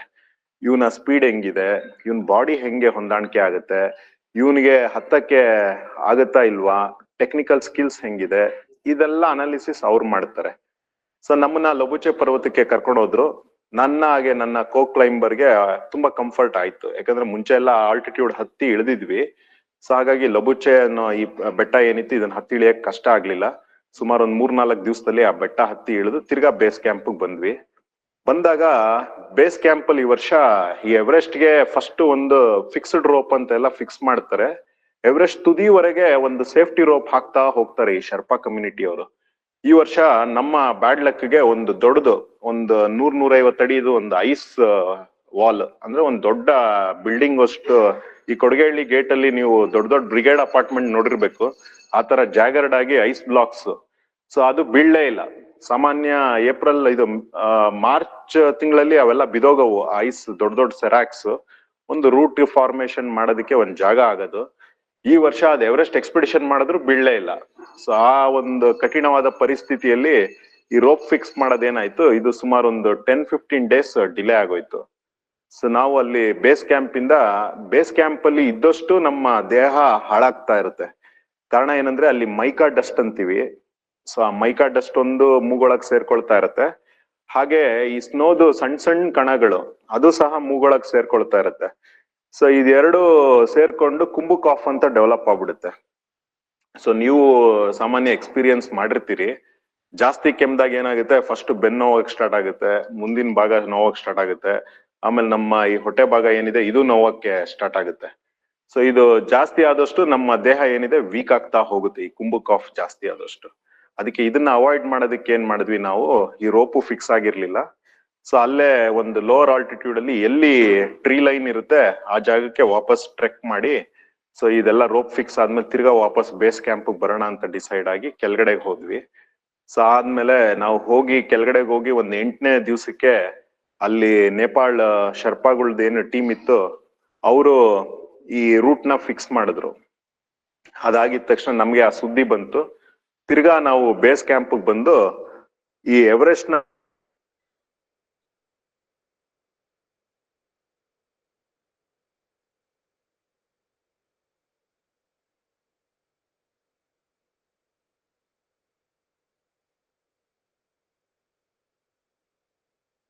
ಏನಿತ್ತು ಅದನ್ನ ಒಂದೇ ಸತಿ ಎವರೆಸ್ಟ್ ತುದಿ ಹತ್ತಕ್ಕಾಗುತ್ತೆ. ಸೊ ಕ್ಯಾಂಪ್ 3 ವರೆಗೆ ಹೋಗಿ ವಾಪಸ್ ಬರೋದಕ್ಕೆ ಫಸ್ಟ್ ರೊಟೇಷನ್ ಅಂತ ಕರಿತೀವಿ. ಈ ರೊಟೇಷನ್ ಮಾಡೋದಕ್ಕೆ ನಮ್ಗೆ ಮೇ 4ನೇ ತಾರೀಕು ಅವಕಾಶ ಮಾಡಿಕೊಟ್ರು. ಸೊ ಅಲ್ಲೂ ಸಹ ಒಂದು ಗ್ರೀನ್ ತಾರಾ ಅಂತ ಒಂದು ಚಿಕ್ಕದು ಕಲ್ಲಲ್ಲೇ ಮಂಟಪ ಮಾಡಿ ಅದರಲ್ಲಿ ದೇವ್ರ ಫೋಟೋ ಹಾಕಿ ಅದನ್ನ ಪೂಜೆ ಮಾಡ್ತಾರೆ. ಸೊ ನನಗೇನಂದ್ರೆ ಎವರೆಸ್ಟ್ ನೋಡಿದಾಗೆಲ್ಲ ನಮ್ಮ ಗಣೇಶಂದು ವಿಗ್ರಹ ನೋಡಿರೋ ಭಾವನೆ ಯಾವಾಗ್ಲೂ ಮನ್ಸಲ್ಲಿ. ಸೊ ಅವರೆಲ್ಲ ಗ್ರೀನ್ ತಾರಾಗೆ ಪೂಜೆ ಮಾಡಿದ್ರೆ ನನಗೆ ನನ್ನ ಎವರೆಸ್ಟ್ ಗಣೇಶನ್ ತರ ಫೀಲಿಂಗು. ಸೊ ನಿನ್ನ ಸನ್ನಿಧಾನಕ್ಕೆ ಬರ್ತಾ ಇದ್ದೀನಪ್ಪ, ನಿನ್ನ ತುಳಿತಾ ಇದ್ದೀನಿ, ದಯವಿಟ್ಟು ಏನೋ ನನಗೆ ತಪ್ಪು ತಿಳಿಯಬೇಡ, ನನ್ನನ್ನ ಹುಷಾರಾಗಿ ತುದಿವರೆಗೆ ಕರ್ಕೊಂಡು ಹೋಗಿ ವಾಪಸ್ ಕರ್ಕೊಂಬ ಅಂತ ಕೇಳ್ಕೊಂತ ಮೇ 4ನೇ ತಾರೀಕು ನಮ್ಮ ಎವರೆಸ್ಟ್ ಜರ್ನಿ ಬೇಸ್ ಕ್ಯಾಂಪ್ ಇಂದ ಮೇಲಕ್ಕೆ ಸ್ಟಾರ್ಟ್ ಆಯ್ತು. ಸೊ ಏನಾಯ್ತು, ಈ ಎವರೆಸ್ಟ್ ಜರ್ನಿಯಲ್ಲಿ 4 ತುಂಬಾ ಕಷ್ಟಕರವಾದ ಒಂದು ಜಾಗಗಳು. ಮೊದಲನೇದಾಗಿ ಕುಂಬು ಐಸ್ ಫಾಲ್ ಅಂತ ಕರಿತೀವಿ. ಅಂದ್ರೆ ಹಿಮ ನದಿ. ಐಸ್ ಫಾಲ್ ಅಂದ್ರೆ ಗ್ಲೇಷಿಯರ್ ಅಂದ್ರೆ ಹಿಮ ನದಿ. ಸೊ ಎವರೆಸ್ಟ್ ಅಲ್ಲಿ ಕಲೆಕ್ಟ್ ಆಗೋ ಸ್ನೋ ಎಲ್ಲ ಬಂದು ಲಾಸ್ಟ್ ಒಂದು ಸಣ್ಣ ಈ ಪೈಪ್, ದೊಡ್ಡ ಪೈಪ್ ಅಲ್ಲೆಲ್ಲ ನೀರ್ ಬಂದು ಲಾಸ್ಟ್ ಅಲ್ಲಿ ಸಣ್ಣ ಪೈಪ್ ಬಿಟ್ರೆ ಹೆಂಗೆ ಪ್ರೆಷರ್ ಇಂದ ಆಚೆ ಹೋಗುತ್ತೆ, ಆತರ ಪ್ರೆಷರ್ ಇಂದ ಆಚೆ ಹೋಗೋ ಜಾಗದಲ್ಲಿ ಎಲ್ಲ ಐಸ್ ಹಿಮ ಎಲ್ಲ ಗಟ್ಟಿ ಆಗ್ಬಿಟ್ಟಿದೆ. ಸೊ ಆ ಜಾಗನ ಕುಂಬು ಐಸ್ ಫಾಲ್ ಅಂತ ಕರಿತೀವಿ. ಸೊ ಎವರೆಸ್ಟ್ ಹತ್ತ ಜಾಗದಲ್ಲಿ ಹೈಯೆಸ್ಟ್ ಆಕ್ಸಿಡೆಂಟ್ಸ್ ಆಗೋದು, ಹೈಯೆಸ್ಟ್ ಡೆತ್ಸ್ ಆಗೋದು ಈ ಕುಂಬು ಐಸ್ ಫಾಲ್ ಅಲ್ಲಿ. ಸೊ ಅದನ್ನ ಫಸ್ಟ್ ಕ್ರಾಸ್ ಮಾಡ್ಬೇಕು ಮೊದಲನೇ ಹಂತದಲ್ಲಿ. ಸೊ ಈ ಕುಂಬು ಐಸ್ ಫಾಲ್ ಅಲ್ಲಿ ಏನಾಗುತ್ತೆ ಏನಾಗಲ್ಲ, ಆಮೇಲೆ ದಿನ ಅದು 2 ಮೀಟರ್ ಮೂವ್ ಆಗ್ತಾ ಇರುತ್ತೆ ಆ ದಾರಿ. ಸೊ ಇವತ್ತು ನೀವು ಸಾಕರ್ ನಗರ ಈ ರೋಡಲ್ಲಿ ನಡ್ಕೊಂಡು ಹೋದ್ರೆ ನಾಳೆ ಆ ರೋಡ್ 2 ಮೀಟರ್ ಮೂವ್ ಆಗಿರೋ ತರ ಒಂದು ಭಾವಿಸ್ಕೊಬಹುದು ನೀವು. ಸೊ ಈ ತರ ಮೂವ್ ಆಗೋ ರೋಡಲ್ಲಿ ನಾವು ಹೋಗ್ಬೇಕು ಡೈಲಿ, ಅಂದ್ರೆ ಅಥವಾ ಏನ್ ಪಥ ಇದೆ ಅದನ್ನ 4 ಬಾರಿ ಕ್ರಾಸ್ ಮಾಡ್ಬೇಕು ನಮ್ಮ ಎಂಟೈರ್ ಎವರೆಸ್ಟ್ ಎಕ್ಸ್ಪೆಡಿಷನ್ ಅಲ್ಲಿ. ಸೊ ಈ ಕುಂಬು ಐಸ್ ಫಾಲ್ ನಾವು ಅದು ಬೆಳಿಗ್ಗೆ ಹೊತ್ತು ಕ್ರಾಸ್ ಮಾಡಕ್ ಆಗೋದಿಲ್ಲ, ಯಾಕೆಂದ್ರೆ ಸೂರ್ಯ ಕಿರಣಗಳಿಂದ ಏನಾಗುತ್ತೆ ಈ ಐಸ್ ಎಲ್ಲ ಕರಗಿ ಅದು ಬೀಳೋ ಸಾಧ್ಯತೆ ಇರುತ್ತೆ. ಹಾಗಾಗಿ ಕುಂಬು ಐಸ್ ಫಾಲ್ ಏನಿದೆ ಅದನ್ನ ಮಿಡ್ ನೈಟೇ ಕ್ರಾಸ್ ಮಾಡ್ತೀವಿ. ಸೊ ರಾತ್ರಿ ನಮ್ಮ ಜರ್ನಿ ಸ್ಟಾರ್ಟ್ ಆಯ್ತು ಸುಮಾರು 1:30ಗೆ. ನನ್ ಜೊತೆನೆ ಬಹಳ ವರ್ಷದಿಂದ ಮೌಂಟೇನಿಯರಿಂಗ್ ಮಾಡ್ತಿದ್ದ ಇನ್ನೊಬ್ಬ ನಿಮಿಷ್ ಅಂತ ನನ್ನ ಸ್ನೇಹಿತ ಕೂಡ ಈ ಎಕ್ಸ್ಪೆಡಿಷನ್ ಅಲ್ಲಿ ಇದ್ದ. ಸುಮಾರು ಒಂದ್ 4 ಗಂಟೆ ಬೆಳಗಿನ ಜಾವ ಆಗಿತ್ತು. ಆಗ್ತಾನೆ ಸೂರ್ಯನ ಬೆಳಕು ಸ್ವಲ್ಪ ಕಾಣ್ತಾ ಇತ್ತು ಒಂದು ಪರ್ವತದ ಹಿಂದೆ. ಸೊ ಈ ಟೈಮಲ್ಲಿ ನಾವು ನಡೀತಾ ಇದ್ದಿದ್ದ ದಾರಿಯಲ್ಲಿ ಫಸ್ಟ್ ನನ್ನ ರೈಟ್ ಸೈಡ್ಗೆ ಒಂದು ಐಸ್ದು ವಾಲ್ ಕೊಲ್ಯಾಪ್ಸ್ ಆಗ್ಬಿಡ್ತು. ಆಗ ನನ್ ಶರ್ಪಾ ಅಂದ, ನೋಡು ನಾವ್ ಹೆಂಗೋ ಹುಷಾರಾಗಿ ಕ್ರಾಸ್ ಮಾಡಿದ್ವಿ, ಇನ್ನ ಬೆಳಿಗ್ಗೆ ಆಗ್ತಾ ಆಗ್ತಾ ಜಾಸ್ತಿ ಆಗುತ್ತೆ ಇದು ಕೊಲ್ಯಾಪ್ಸ್ ಆಗೋದು, ಬೇಗ ಕ್ರಾಸ್ ಮಾಡ್ಬಿಡ್ಬೇಕು, ಅದಕ್ಕೆ ಇನ್ನ ತಡ ಮಾಡೋದ್ ಬೇಡ, ನಮ್ ಸ್ಪೀಡ್ ಸ್ವಲ್ಪ ಇನ್ಕ್ರೀಸ್ ಮಾಡ್ಕೊಂಡು ಈ ಕುಂಭ ಐಸ್ ಫಾಲ್ ಕ್ರಾಸ್ ಮಾಡೋಣ ಅಂತ ಹೇಳ್ದ. ಅಷ್ಟೊತ್ತಿಗೆ ನಮ್ಮ ಏನು ನಾವು ಬೇಸ್ ಕ್ಯಾಂಪ್ ಇಂದ ಕ್ಯಾಂಪ್ 1ಗೆ ಹೋಗ್ತಾ ಇದ್ವಿ. ಕ್ಯಾಂಪ್ 1 ತಲುಪೋದಕ್ಕೆ ಇನ್ನ ಸುಮಾರು 1-1.5 ಗಂಟೆ ಟೈಮ್ ಇತ್ತು. ಸೊ ನನ್ ಮುಂದೆ ನನ್ನ ಸ್ನೇಹಿತ ನಿಮಿಷ್ ಅನ್ನೋನು ಹೋಗ್ತಾ ಇದ್ದ. ಸಡನ್ ಆಗಿ ಅವ್ನ್ ನನ್ಗೆ ಕಾಣ್ತಾ ಇರ್ಲಿಲ್ಲ. ಒಂದ್ ಸಣ್ಣದು ಒಂದ್ 20 ಅಡಿದು ಐಸ್ದು ಇನ್ನೊಂದ್ ಸೆರಾಕ್ ಅಂತ ಕರಿತೀವಿ, ಐಸ್ ಸಣ್ಣ ಸಣ್ಣ ಗಡ್ಡೆಗಳು. ಸೊ ಅದು ಇತ್ತು. ಇವನ್ ಸ್ವಲ್ಪ ಮುಂದೆ ಹೋಗಿದ್ದ, ಇವನ್ ತಲೆ ಮೇಲೆನೆ ಇನ್ನೊಂದ್ ಐಸ್ ಬಿದ್ಬಿಡ್ತು. ಬಿದ್ದಾಗ ಏನಾಯ್ತು, ಇವನ ಬೆನ್ನ ಐಸ್ ಇದಕ್ಕೆ ಕೊಟ್ಟ, ಕಾಲು ಐಸ್ ಒಳಗೆ ಸಿಗಾಕೊಂಡ್ಬಿಡ್ತು. ಈ ಮುಂದೆ ಮುಖದ ಭಾಗ ಏನಿದೆ ಇದು ಕೆಳಗಡೆ ಬಿದ್ಬಿಡ್ತು. ಬಿದ್ದು ಅವನಿಗೆ ಆಕ್ಸಿಡೆಂಟ್ ಆದಾಗ ಅಲ್ಲಿರೋ ಶರ್ಪಾಗಳು ಅವನ್ನ ರೆಸ್ಕ್ಯೂ ಮಾಡಿದ್ರು. ಅಲ್ಲಿ ಹೆಲಿಕಾಪ್ಟರ್ ರೆಸ್ಕ್ಯೂ ತುಂಬಾ ಚೆನ್ನಾಗಿದೆ ಎವರೆಸ್ಟ್ ಭಾಗದಲ್ಲಿ. ಇದೊಂದು ಇಂಟರ್ನ್ಯಾಷನಲ್ ಎಕ್ಸ್ಪಿಡಿಷನ್ಸ್ ಬಹಳ ಇರೋದ್ರಿಂದ ಈ ಹೆಲಿ ರೆಸ್ಕ್ಯೂ ತುಂಬಾ ಇದೆ ಅಲ್ಲಿ ಎವರೆಸ್ಟ್ ಅಲ್ಲಿ. ಸೊ ಹಾಗಾಗಿ ಇವನ ಅದೃಷ್ಟಕ್ಕೆ ನಮ್ದು ಆಕ್ಸಿಡೆಂಟ್ ಆಗಿದ್ದ ದಿವಸ ವೆದರ್ ಕಂಪ್ಲೀಟ್ ಕ್ಲಿಯರ್ ಇತ್ತು. ಈ ಹೆಲಿ ಬರ್ಬೇಕಂದ್ರೆ ವೆದರ್ ತುಂಬಾ ಇಂಪಾರ್ಟೆಂಟ್. ಗಾಳಿ ಇದ್ರೆ ಹೆಲಿಕಾಪ್ಟರ್ ಬರಕ್ ಆಗೋದಿಲ್ಲ, ಅಥವಾ ಕ್ಲೌಡ್ಸ್ ಇದ್ರೆ ಹೆಲಿಕಾಪ್ಟರ್ ಬರಕ್ ಆಗೋದಿಲ್ಲ, ತುಂಬಾ ಟೆಂಪರೇಚರ್ ವೇರಿಯೇಷನ್ ಇದ್ರೂ ಹೆಲಿಕಾಪ್ಟರ್ ಫ್ಲೈ ಆಗಕ್ ಆಗೋದಿಲ್ಲ. ಸೊ ಇವನ ಅದೃಷ್ಟಕ್ಕೆ ಅವತ್ತು ಹೆಲಿಕಾಪ್ಟರ್ ಆ ಕುಂಭ ಐಸ್ ಫಾಲ್ ಮೇಲಿನ ಭಾಗಕ್ಕೆನೆ ಬಂತು. ಅಲ್ಲಿ ಲ್ಯಾಂಡ್ ಮಾಡಕ್ಕೆ ಸ್ವಲ್ಪ ಜಾಗ ಇತ್ತು.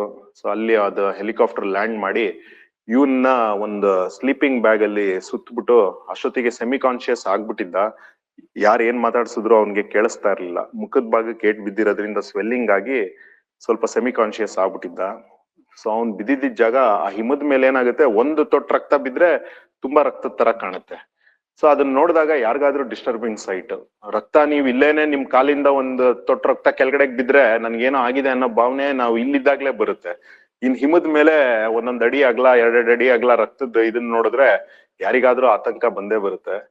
ಸೊ ಅವ್ನ್ ಬಿದ್ದಿದ್ದ ಜಾಗ ನೋಡಿದಾಗ ನಮಗೂ ಅದೇ ಆತಂಕ. ಸೊ ಇವನನ್ನ ಅಲ್ಲಿಂದ ಇಮಿಡಿಯೇಟ್ 1.5 ಗಂಟೆ ಒಳಗೆ ಕಟ್ಮಂಡು ಕರ್ಕೊಂಡು ಹೋದ್ರು. ಅಲ್ಲಿ ಹಾಸ್ಪಿಟಲೈಸೇಷನ್ ಮಾಡಿದ್ರು, ಆಮೇಲೆ ಸೇಫ್ ಆಯ್ತು. ಸೊ ಅವನ್ನ ವಾಪಸ್ ಪುಣೆಗೆ ಕಳ್ಸಿಕೊಟ್ರು. ಅಲ್ಲಿ ಚೆನ್ನಾಗಿ ರಿಕವರ್ ಆಗ್ತಾ ಇದ್ದಾನೆ. ನಿನ್ನೆ ಫಸ್ಟ್ ಟೈಮ್ ನಡೆಯಕ್ಕೆ ಸ್ಟಾರ್ಟ್ ಮಾಡಿದ್ದಾನೆ.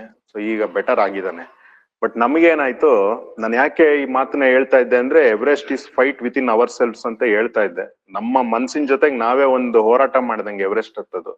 ಸೊ ಇವನ್ ಇನ್ಸಿಡೆಂಟ್ ಆದಾಗ ಕೆಳಗಡೆಗೆ ಹೋಗೋದಾ ಮೇಲ್ಗಡೆಗೆ ಹೋಗೋದಾ ಅನ್ನೋದು ಒಂದು ಮೈಂಡಿಗೆ ಡಿಸಿಷನ್ ಮಾಡ್ಬೇಕಾಗಿತ್ತು. ಸೊ ನನ್ ಶರ್ಪಾ ಕೇಳ್ದೆ, ಕೆಳಗಡೆಗೆ ಹೋಗಕ್ಕೆ ಎಷ್ಟ್ ಟೈಮ್ ಬೇಕಾಗತ್ತೆ ಅಂದೆ. ಅವ್ನ್ ಕೆಳಗಡೆಗೆ ಹೋಗಕ್ಕೆ 4 ಅವರ್ ಬೇಕು, ಬಹಳ ರಿಸ್ಕ್ ಅಂದ. ಮೇಲ್ಗಡೆಗೆ ಹೋಗಕ್ಕೆ ಎಷ್ಟೊತ್ತು ಬೇಕು ಅಂದ್ರೆ, ಮೇಲ್ಗಡೆಗೆ ಇನ್ನೊಂದು ಅವರ್ ಹೊರಟೋಗ್ತೀವಿ, ಇನ್ನೊಂದ್ ಚೂರ್ ಇದೆ, ಆಮೇಲೆ ಏನ್ ರಿಸ್ಕ್ ಇಲ್ಲ ಅಂದ. ಆಯ್ತು ಬಿಡು, ಈ ಕೆಳಗಡೆಗೆ ಹೋದ್ರು ಅಲ್ಲೇನ್ ಮಾಡೋದಿದೆ, ನಮ್ ಜರ್ನಿನ ಮೇಲ್ಗಡೆನೆ ಕಂಟಿನ್ಯೂ ಮಾಡೋಣ ಅಂತ ಹೇಳಿ ನನ್ ಕೋ ಕ್ಲೈಂಬರ್ ಇದ್ರು. ಅವ್ರು ಇದ್ದಿದ್ದು ಬಹಳ ಹೆಲ್ಪ್ ಆಗ್ತಾ ಇತ್ತು. ಈ ತರದೆಲ್ಲ ವಿಚಾರ ಡಿಸ್ಕಷನ್ ಮಾಡ್ಬೇಕಾದ್ರೆ ಒಬ್ರೇ ಇದ್ರೆ ಮೈಂಡ್ ಎಲ್ಲೆಲ್ಲೋ ಹರಿದಾಡುತ್ತೆ. ಇನ್ನೊಬ್ರ ಜೊತೆಗೆ ಮಾತಾಡಿದಾಗ ಅದೇನಿದೆ ವಿಷಯ ಅಲ್ಲಿಗೆ ರೆಸ್ಟ್ರಿಕ್ಟ್ ಆಗುತ್ತೆ. ಸೊ ಮೈಂಡ್ ಅಲ್ಲಿಗೆ ರೆಸ್ಟ್ರಿಕ್ಟ್ ಮಾಡಿ ಮುಂದಕ್ಕೆ ಹೋಗೋಣ ಅಂತ ಡಿಸೈಡ್ ಮಾಡಿ ನಾವು ಈ ಕ್ಯಾಂಪ್ 1ಗೆ ಹೋದ್ವಿ. ಕ್ಯಾಂಪ್ 1 ತಲುಪದ್ಮೇಲೆ ಅವತ್ತು ಅಲ್ಲೇ ರೆಸ್ಟ್ ಮಾಡಿದ್ವಿ. ಕ್ಯಾಂಪ್ 1 ಅದು ಈ ಐಸ್ ಮೇಲೆನೆ ತುಂಬಾ ಸ್ನೋ ಇರೋ ಜಾಗ. ಸೊ ಅವತ್ತು ಫಿಯರ್ಸ್ ವಿಂಡ್ಸ್, ಸುಮಾರು ಒಂದು 70-80 ಕಿಲೋಮೀಟರ್ ಸ್ಪೀಡ್ ಅಲ್ಲಿ ಕಂಟಿನ್ಯೂಸ್ ವಿಂಡ್ ಹೊಡಿತಾ ಇರೋದು. ಈ ಟೆಂಟ್ದು ಜಿಪ್ ತೆಗೆದ್ರೆ ಒಂದ್ 5 ನಿಮಿಷದಲ್ಲಿ ಟೆಂಟ್ ಒಳಗೆಲ್ಲ ಈ ಸ್ನೋದು ಸಣ್ಣ ಸಣ್ಣ ಕಣ ಬಂದು ಕುತ್ಕೊಂಡ್ಬಿಡೋದು. ಸೊ ಈ ತರ ಒಂದು ವಾತಾವರಣ. ಸೊ ಕ್ಯಾಂಪ್ 1 ಒಂದ್ ರೀತಿ ನಮ್ಗೆ ಒಳ್ಳೆ ಈ ಮಾನಸಿಕವಾಗಿ ಸ್ಟ್ರೆಂಥನ್ ಮಾಡ್ತು. ಆಮೇಲೆ ಕ್ಯಾಂಪ್ 2 ಹೋದ್ವಿ. ಕ್ಯಾಂಪ್ 2 ಹೋಗ್ಬೇಕಾದ್ರಂತೂ ಈ ಸ್ನೋ ಗಾಳಿ ಹೊಡಿತಾ ಇದ್ರೆ ಬೆನ್ ಕೊಡ್ತಾ ಇದ್ವಿ, ಅದಕ್ಕೆ ಗಾಳಿ ನಿಂತ ಮೇಲೆ ಮತ್ತೆ ಪ್ರೊಸೀಡ್ ಮಾಡ್ತಾ ಇದ್ವಿ. ಸೊ ತುಂಬಾ ಸಣ್ಣ ಜಾಗ. ಈ ಕಿಲೋಮೀಟರ್ ಲೆಕ್ಕದಲ್ಲಿ ಹೇಳಿದ್ರೆ ಒಂದ್ 3-4 ಕಿಲೋಮೀಟರ್ ಎತ್ತರದ್ದು ಸ್ಟೀಪ್ ಇರೋದು. ಸೊ ನಮ್ ತಂದೆಗೆ ಯಾವಾಗ್ಲಾದ್ರು ಅವ್ರು ಯಾವಾಗ್ಲೂ ಎಷ್ಟ್ ಕಿಲೋಮೀಟರ್ ಅನ್ನೋರು. 3 ಕಿಲೋಮೀಟರ್ ಅಂದ್ರೆ ನಾನ್ GKV 5 ಕಿಲೋಮೀಟರ್ ನಡೀತೀನಿ. ಸೊ ಇದ್ 3 ಕಿಲೋಮೀಟರ್ ಏನ್ ಈಸಿ ಅನ್ನೋರು. ನಾನು ಅವ್ರಿಗೆ ಆತಂಕ ಆಗದೆ ಇರ್ಲಿ, ಭಯ ಆಗದೆ ಇರ್ಲಿ ಅಂತ ಹೌದೌದು 3 ಕಿಲೋಮೀಟರ್ ಈಸಿ ಅಂತಿದ್ದೆ. ಬಟ್ ಏನಾಗುತ್ತೆ, ಈಗೆಲ್ಲ ಮುಗ್ಸ್ ಬಂದಿರೋದ್ರಿಂದ ನಿಮ್ಗೆ ಫ್ಯಾಕ್ಟ್ಸ್ ಹೇಳ್ತಾ ಇದ್ದೀನಿ. ಬೆಟ್ಟ ಅಲ್ಲಿ 3 ಕಿಲೋಮೀಟರ್ ಅಂದ್ರೆ ಇಲ್ಲಿ ಒಂದು 20-25 ಕಿಲೋಮೀಟರ್ ನಡೆದಂಗೆ ಅಷ್ಟು ಒಂದು ಸ್ಟೀಪ್ ಇರುತ್ತೆ. ಕಾಲ್ಗೆ ಕ್ರಾಂಪಾನ್ಸ್ ಅಂತ ಹಾಕಿರ್ತೀವಿ ಮೆಟಲ್ದು, ಇವು ಅದು ಸ್ಟಿಕ್ ಆಗ್ತಾ ಇರ್ಬೇಕು ಸ್ನೋಗೆ. ಒಂದೊಂದ್ಸತಿ ಅದು 2-3 ಅಡಿ ಕೆಳಗಡೆ ಹೋಗ್ಬಿಡುತ್ತೆ, ಅಥವಾ ಒಂದೊಂದ್ಸತಿ ಐಸ್ ಮೇಲೆ ಅದು ನಿಲ್ಲದೇ ಇಲ್ಲ, ಜಾರ್ತಾ ಇರುತ್ತೆ. ಸೊ ಪ್ರತಿ ಹೆಜ್ಜೆ ಪ್ಲಸ್ ಆಕ್ಸಿಜನ್ ತುಂಬಾ ಕಡಿಮೆ ಇರುತ್ತೆ. ಇಲ್ಲಿ ಏನ್ ನಾವು ಆಕ್ಸಿಜನ್ ಬ್ರೀತ್ ಮಾಡ್ತೀವಿ ಇದ್ರದ್ದು 40-50% ಅಲ್ಲಿರುತ್ತೆ. ಸೊ ನಿಮಗೆ ಒಂದ್ 2 ನಿಮಿಷ ಮೂಗ್ ಮುಚ್ಕೊಂಡು ಇಲ್ಲೇನೋ ಪ್ರಾಣಾಯಾಮ ಮಾಡ್ಬೇಕಾದ್ರೆ ಅವಾಗ್ಲೇ ಉಸಿರು ಕಟ್ಟಂಗೆ ಅನಿಸ್ತಾ ಇರುತ್ತೆ. ಇನ್ನು ಈ ಆಕ್ಸಿಜನ್ ಕಡಿಮೆ ಇದ್ದಾಗ it will effect mind and body. So ಹಾಗಾಗಿ ಏನಾಗುತ್ತೆ, 3 ಕಿಲೋಮೀಟರ್ ಅಂತ ಹೇಳೋದೇನ್ ಹೇಳ್ತೀವಿ, ಇದೊಂದ್ 20 ಕಿಲೋಮೀಟರ್ ಅದು ಶಕ್ತಿ ನಮ್ಮನ್ನ ಎಳೆಯುತ್ತೆ. ಅಂದ್ರೆ ಅಷ್ಟು ಪರಿಶ್ರಮ ಬೇಕಾಗತ್ತೆ ಈ ದೂರನ ಕ್ರಮಿಸಕ್ಕೆ. ಸೊ ಹೆಂಗೋ ಮಾಡಿ ಕ್ಯಾಂಪ್ 2 ಹೋದ್ವಿ, ಅಲ್ಲಿ 2 ದಿವಸ ಇದ್ವಿ. ಅಲ್ಲಿಂದ ಸ್ವಲ್ಪ ಮೇಲಕ್ಕೆ ಹತ್ತಿ ತಿರ್ಗಾ ವಾಪಸ್ ಕೆಳಗಡೆಗೆ ಬಂದ್ವಿ. ದೇವ್ರ ದಯೆಯಿಂದ ಏನಾಗ್ತಾ ಇತ್ತು, ಎಲ್ಲಾ ಕ್ಯಾಂಪ್ ಅಲ್ಲೂ ನನಗೆ ಚೆನ್ನಾಗಿ ನಿದ್ದೆ ಬರೋದು. ಸೊ ಈ ಬೋರ್ಡಮ್ ಆಗದೆ ಇರ್ಲಿ ಅಂತ ಈ ರಾಜ್ಕುಮಾರ್ದು ಒಳ್ಳೊಳ್ಳೆ ಮೂವೀಸ್ ಡೌನ್ಲೋಡ್ ಮಾಡ್ಬಿಟ್ಟಿದ್ದೆ ಫೋನ್ಗೆ. ಸೊ ಎಲ್ಲಿ ಟೈಮ್ ಸಿಕ್ಕಿದ್ರು ಅದ್ ನೋಡ್ತಾ ಇದ್ದೆ. ಅದೇನೋ ಒಂಥರ ಫೀಲ್, ಕರ್ನಾಟಕದಲ್ಲಿ ಬೆಂಗಳೂರಲ್ಲಿ ಇದ್ದಂಗೆ ಫೀಲ್ ಇರೋದು ಯಾವಾಗ್ಲೂ. ಕಣ್ಮುಚ್ಚಿ ಒಂದ್ 10-15 ನಿಮಿಷ ಆದ್ಮೇಲೆ ಎಲ್ಲಾರು ಹೇಳೋರು ನನ್ ನಿದ್ದೆನೆ ಬಂದಿಲ್ಲ, ನನ್ಗೆ ಹಂಗಾಯ್ತು ಹಿಂಗಾಯ್ತು, ಉಸಿರು ಕಟ್ಟಂಗ ಆಗ್ತಾ ಇತ್ತು ಅನ್ನೋರು. ನನ್ಗೆ ಯಾವತ್ತೂ ಆ ಅನುಭವ ಏನ್ ಆಗ್ಲಿಲ್ಲ. ಇವನ್ ಡೆತ್ ಝೋನ್ ಅಲ್ಲಿ ಮಲಗಿದ್ರು ಬೆಂಗಳೂರಲ್ಲೇ ಮಲಗ್ದಂಗೆ ಫೀಲಿಂಗ್ ಇರೋದು. ಅದೇನೋ ಒಟ್ಟು ದೇವ್ರ ದಯೆ ಆಕ್ಚುಲಿ ಅದು. ನಿದ್ದೆ ಯಾವಾಗ ಚೆನ್ನಾಗ್ ಆಗ್ತಾ ಇತ್ತು, ದೇಹದಲ್ಲಿ ಎನರ್ಜಿ ಫ್ರೆಶ್ನೆಸ್ ತುಂಬಾ ಇರೋದು. ಸೊ ಹಾಗಾಗಿ ಯಾವ ಕ್ಯಾಂಪ್ ಅಲ್ಲೂ ಸಹ ತುಂಬಾ ಕಷ್ಟ, ಇದು ಇಂಪಾಸಿಬಲ್ ಈ ಫೀಲಿಂಗೇ ಬಂದಿಲ್ಲ. ಬೇಸ್ ಕ್ಯಾಂಪ್ ಅಲ್ಲೂ ಚೆನ್ನಾಗಿ ನಿದ್ದೆ ಬರೋದು, ಕ್ಯಾಂಪ್ 1 ಅಲ್ಲೂ ಚೆನ್ನಾಗಿ ನಿದ್ದೆ ಬರೋದು, ಡೆತ್ ಝೋನ್ ಅಲ್ಲೂ ಚೆನ್ನಾಗಿ ನಿದ್ದೆ ಬರೋದು. ಸೊ ನಮ್ಮ ಫಸ್ಟ್ ರೊಟೇಷನ್ ನ ಮುಗಿಸಿ ವಾಪಸ್ ಬೇಸ್ ಕ್ಯಾಂಪ್ ಬಂದ್ವಿ. ಬಂದು ಮತ್ತೆ ನಾವು ಲೋವರ್ ಆಲ್ಟಿಟ್ಯೂಡ್ ಹೋದ್ವಿ. ಬಾಡಿ ಎಲ್ಲ ಸ್ವಲ್ಪ ಅಷ್ಟೊತ್ತಿಗೆ ತುಂಬಾ ವೀಕ್ ಆಗಿತ್ತು. ಒಂದು 8-10 kg ಅಂತೂ ಕಡಿಮೆ ಆಗಿತ್ತು. ಸೊ ಲೋವರ್ ಆಲ್ಟಿಟ್ಯೂಡ್ ಹೋದ್ವಿ. ಅಲ್ಲಿ ಹೋದ್ರೆ ನನ್ನ ಅದೃಷ್ಟಕ್ಕೆ ಈ ರಾಗಿನ ಒಣಗಾಕಿದ್ರು ಆಚೆಗಡೆ ಒಂದ್ ಮನೆ ಆಚೆ. ಸೊ ಏನ್ ರಾಗಿ ಹಾಕಿದಾರಲ್ಲ, ಇಲ್ಲಿ ರಾಗಿ ತಿಂತಾರ ಅಂತ ಡೌಟ್ ಆಯ್ತು. ಹೋಗಿ ಆ ಮನೆ ಓನರ್ ಕೇಳಿದೆ, ಏನಿದು ರಾಗಿ ಅಂದೆ. ಅದಕ್ಕೆ ಇದು ನಮ್ದು ಸ್ಟೇಪಲ್ ಫುಡ್, ನಾವ್ ಇದಕ್ಕೆ ಡಿಡೋ, ಮುದ್ದೆ ಅನ್ನೋದಕ್ಕೆ ಡಿಡೋ ಅಂತಾರೆ, ರಾಗಿ ಅನ್ನೋದಕ್ಕೆ ಕೂಡೋ ಅಂತಾರೆ. ಸೊ ಇದು ಕೂಡೋ ಯೂಸ್ ಮಾಡ್ತೀವಿ ನಾವು. ಸೊ ಇದು ನಮ್ ಸ್ಟೇಪಲ್ ಫುಡ್ ಅಂದ್ರು. ನನಗೆ ಬಹಳ ಖುಷಿ ಆಗೋಯ್ತು, ಒಳ್ಳೆ ರಾಗಿ ಮುದ್ದೆ ಸಿಗುತ್ತಲ್ಲ ಇಲ್ಲಿ ಅಂತ ಹೇಳ್ಬಿಟ್ಟು 1 ವಾರ ರಾಗಿ ಮುದ್ದೆನೆ ತಿಂದಿದೀವಿ. ಅದು ಹುರುಳಿಕಾಳು ಸಾರು ಮತ್ತೆ ಮೊಸರು ಸಿಗೋದು. ಸೊ ಇದೆಲ್ಲ ತಿಂದ್ಮೇಲೆ ಬಾಡಿ ಡೆಫಿನೆಟ್ ಆಗಿ ಸ್ಟ್ರಾಂಗ್ ಆಗೇ ಆಗುತ್ತೆ. ಸೊ ಬೇಸ್ ಕ್ಯಾಂಪ್ ಇಂದ ಏನ್ ನಾವು ರಿಜನರೇಟ್ ಮಾಡಕ್ ಹೋಗಿದ್ವಿ ಅದನ್ನ ಮುಗಿಸ್ಕೊಂಡು ಮತ್ತೆ ನಾವು ಬೇಸ್ ಕ್ಯಾಂಪ್ಗೆ ಮೇ 16ನೇ ತಾರೀಕು ವಾಪಸ್ ಬಂದ್ವಿ. ಫಸ್ಟ್ ಏನಾಯ್ತು, ಮೇ 16ನೇ ತಾರೀಕು ವಾಪಸ್ ಬಂದಾಗ ಎವರೆಸ್ಟ್ ಅಲ್ಲಿ ಏನಾಗುತ್ತೆ, ಎಲ್ಲಾರದು ಒಂದೇ ದಿವಸ ಹೋಗೋ ಮೈಂಡ್ ಸೆಟ್ ಡೆವಲಪ್ ಆಗ್ಬಿಡುತ್ತೆ. ಅದೇನಾಗುತ್ತೆ, ವೆದರ್ ವಿಂಡೋ ಅಂತ ಕರಿತೀವಿ. ಎವರೆಸ್ಟ್ ಶಿಖರದ ತುದಿಯಲ್ಲಿ ಜೆಟ್ ಸ್ಟ್ರೀಮ್ ವಿಂಡ್ ಸ್ಪೀಡ್ ಅಂತ ಬರುತ್ತೆ. ಸೊ ಅದ್ ಯಾವಾಗ್ಲೂ ಆ ಫಿನಾಮಿನಾ ಇದ್ದೇ ಇರುತ್ತೆ.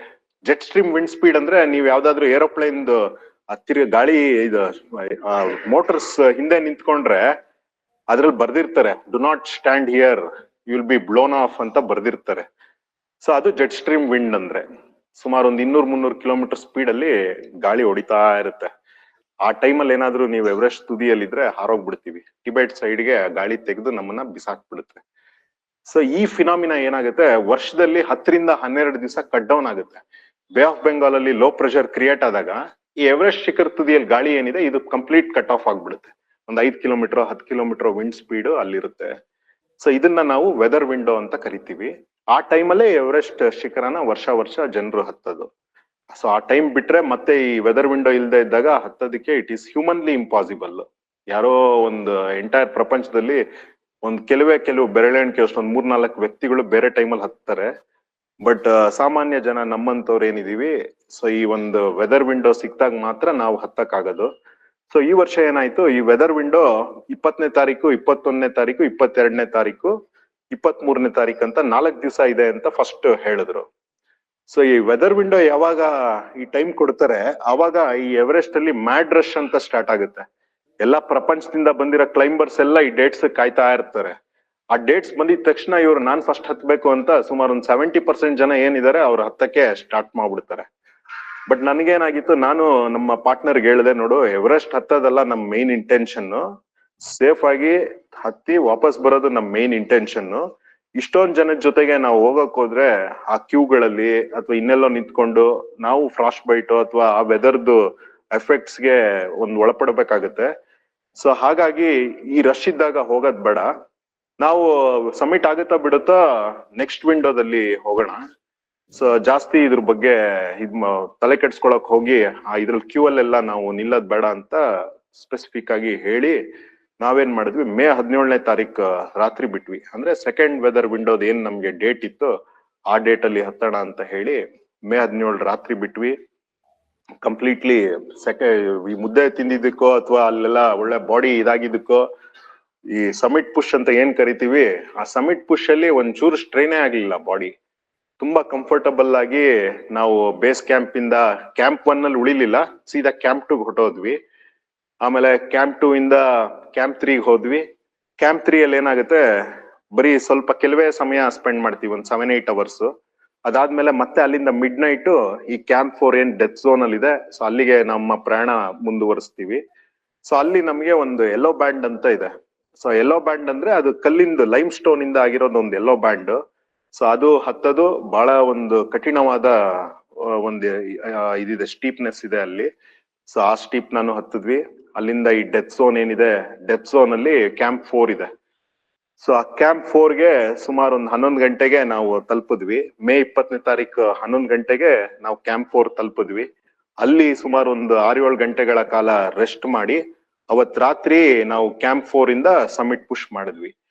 ಸೊ ಈ ಕ್ಯಾಂಪ್ 3 ಇಂದ ಕ್ಯಾಂಪ್ 4 ಏನಿದೆ, ಇದ್ರಲ್ಲೂ ಸಹ ನಾವು ಆಕ್ಸಿಜನ್ ಸಿಲಿಂಡರ್ ಇಟ್ಕೊಂಡೇನೆ ಹತ್ತೀವಿ. ಕ್ಯಾಂಪ್ 4 ಅಲ್ಲಿ ಆಕ್ಸಿಜನ್ ಸಿಲಿಂಡರ್ ಹಾಕೊಂಡೇನೆ ನಾವು ಮಲಗ್ಬೇಕಾಗತ್ತೆ. ಸೊ ಕ್ಯಾಂಪ್ 4 ಇಂದ ಸಮಿಟ್ ಏನಿದೆ ಅದು ಸಹ ಆಕ್ಸಿಜನ್ ಸಿಲಿಂಡರ್ ಅಲ್ಲೇ ಹತ್ತೀವಿ. ಏನಂದ್ರೆ ನಮ್ಮ ಆ ವಾತಾವರಣಕ್ಕೆ ನಮ್ ದೇಹ ಒಗ್ದಿರೋದ್ರಿಂದ ಸೊ ನಾವು ಆಕ್ಸಿಜನ್ ಸಿಲಿಂಡರ್ ಅಲ್ಲಿ ಬ್ರೀತ್ ಮಾಡ್ತಾ ಒಂದು ಸಮಿಟ್ ಪುಷ್ ಮಾಡ್ತೀವಿ. ಸೊ ಈ ಸಮಿಟ್ ಪುಷ್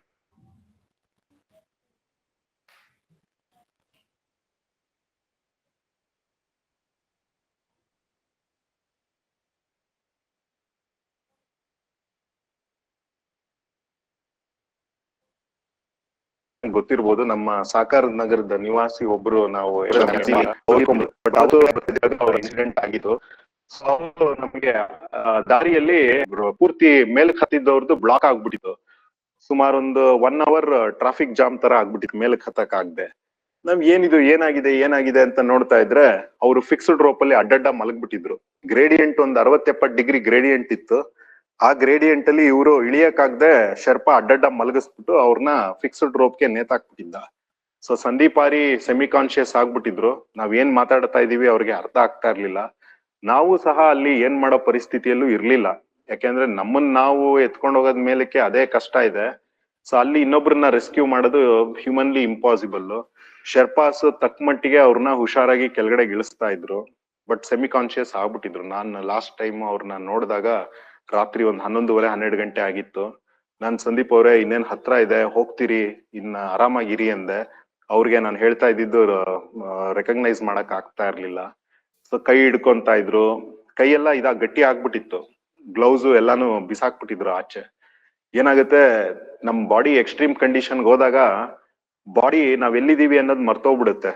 ಸೊ ನಾವು ಸಾಮಾನ್ಯ ಎಲ್ಲಿ ಹೆಚ್ಚಿಗೆ ಸಮಯ ಸ್ಪೆಂಡ್ ಮಾಡಿದೀವಿ ಅಲ್ಲಿ ನಾನು ಇದೀನಿ ಅನ್ಕೊಂಡು, ಸೊ ಸಪೋಸ್ ನಾನು ಇಲ್ಲಿದ್ದೀನಿ ಅಂತ ಅನ್ಕೊಂಡು ಎವರೆಸ್ಟ್ ತುದಿಯಲ್ಲಿ ತಲೆಗ್ ಬಂದ್ರೆ ಫಸ್ಟ್ ಮಾಡೋದೇ ನನ್ನ ಬಾಡಿಯಲ್ಲಿ ಏನೇನ್ ಬಟ್ಟೆ ಇದೆ ಅದನ್ನೆಲ್ಲ ಆಚ ಕಡೆಗೆ ಹಾಕ್ಬಿಡ್ತೀವಿ. ಸೊ ಆ ಕೆಲ್ಸನ ಅವರು ಮಾಡಕ್ಕೆ ಪ್ರಯತ್ನ ಮಾಡಿದ್ರು. ಅವ್ರ ಶರ್ಪ ಅದನ್ನೆಲ್ಲ ನೀಟಾಗಿ ಕಟ್ಟಿ ಅವ್ರನ್ನ ಸೇಫ್ ಆಗಿ ಕರ್ಕೊಂಡು ಹೋಗ್ತಾ ಇದ್ರು.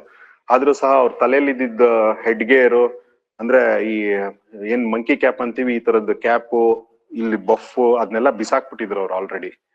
ಸೊ ಆ ಒಂದು ಸ್ಥಿತಿಗೆ ತಲುಪ್ಬಿಟ್ಟಿದ್ರು. ಅವ್ರನ್ನ ಹೇಗೋ ಮಾಡಿ ಕೆಳಗಡೆಗೆ ತಗೊಂಡೋಗ್ತಾ ಇದ್ರು, ನಾವು ಹತ್ಬೇಕು ಮೇಲೆ. ಸೊ ಅಲ್ಲೂ ಸಹ ಮನ್ಸಿನೊಂದಿಗೆ ಜಂಜಾಟ, ಮೇಲಕ್ ಹೋಗ್ಲಾ ಅಥವಾ ಸೇಫ್ ಆಗಿ ಇಲ್ಲಿಂದ ಕೆಳಗಡೆಗೆ ಹೋಗ್ಲಾ, ಈ ತರ ಒಂದು ದ್ವಂದ್ವ ಮನ್ಸಲ್ಲಿತ್ತು. ಮೇಲಕ್ ಹೋಗೋದಾದ್ರೆ ನೋಡಿ ಈ ತರ ಪರಿಸ್ಥಿತಿ ಬರ್ಬೋದು, ಏನಾದ್ರೂ ಆಗ್ಬೋದು, ಈ ತರ ಎಲ್ಲಾ ಥಾಟ್ಸ್. ಕೆಳಗಡೆ ಹೋಗ್ಬೇಕಂದ್ರೆ ಇಷ್ಟೆಲ್ಲಾ ಎಫರ್ಟ್ ಹಾಕಿದೀನಿ, ಲಾಸ್ಟ್ 20 ವರ್ಷದ ಒಂದು ಪರಿಶ್ರಮ ಇದೆ, ಕಳೆದ 8 ತಿಂಗಳ ಕಠಿಣವಾದ ತರಬೇತಿ ಇದೆ. ಸೊ ಇದನ್ನೆಲ್ಲ ವೇಸ್ಟ್ ಆಗುತ್ತಲ್ಲ ಅನ್ನೋದೊಂದು ಮನಸ್ಥಿತಿ. ಕಡೆಗೆ ಇವನು ಏನ್ ಸಿಕ್ದ ಇದನ್ನ ಈ ವಿಷಯನ ಮರ್ತ್ಬಿಟ್ಟು ನಾವು ಮುಂದುವರಿಬೇಕು ಅಂತ ನಾನು ಹಾಗೆ ನನ್ನ ಕೋ ಕ್ಲೈಂಬರ್ ಇಬ್ರು ಮಾತಾಡ್ಕೊಂಡು ಮುಂದುವರಿಯೋದೇ ಉತ್ತಮ ಅಂತ ಅನ್ಕೊಂಡು, ನಾನು ಯಾಕೆ ಇದನ್ನ ಹೇಳ್ತಾ ಇದ್ದೀನಿ ಅಂದ್ರೆ ನಮ್ ಜೊತೆಗೆ ಇನ್ನೊಬ್ರು ಇದ್ದಾಗ ಹೇಗೆ ನಮ್ ಮನಸ್ಸು ಗಟ್ಟಿ ಆಗುತ್ತೆ ಅನ್ನೋದಕ್ಕೆ ಈ ಉದಾಹರಣೆ ಕೊಡ್ತಾ ಇದ್ದೀನಿ. ಅವ್ರ ಜೊತೆಗೆಲ್ಲ ಡಿಸ್ಕಸ್ ಮಾಡಿದಾಗ ನಾವು ಮುಂದುವರಿಯೋದೇ ಸೂಕ್ತ ಅನ್ನೋದು ಒಂದ್ ತೀರ್ಮಾನಕ್ಕೆ ಬಂದು ರಾತ್ರಿ 11:30 ಹಂಗೆ ಮುಂದುವರಿತಾ ಮೇಲೆ ಎವರೆಸ್ಟ್ ಒಂದು ಸೌತ್ ಸಮಿಟ್ ಅಂತ ಕರಿತೀವಿ, ಅಲ್ಲಿಗೆ ಸುಮಾರು ಬೆಳಿಗ್ಗೆ 9:30 ಹೋದ್ವಿ. ಅಲ್ಲಿಂದ ಎವರೆಸ್ಟ್ ತುದಿ ಏನಿದೆ ಸುಮಾರು 40-45 ನಿಮಿಷದ ಹಾದಿ. ಸೊ ಬಟ್ ಏನಾಗೋಯ್ತು, ನಾವ್ ಹೋಗಿದ್ ದಿವ್ಸ ಈ ಒಂದು ಕಾಲಿಲ್ದೇ ಇರೋನೊಬ್ಬ ಬಂದಿದ್ದ, ಅಂದ್ರೆ ಸಿಂಗಲ್ ಲೆಗ್ ಆಂಪ್ಯೂಟಿ.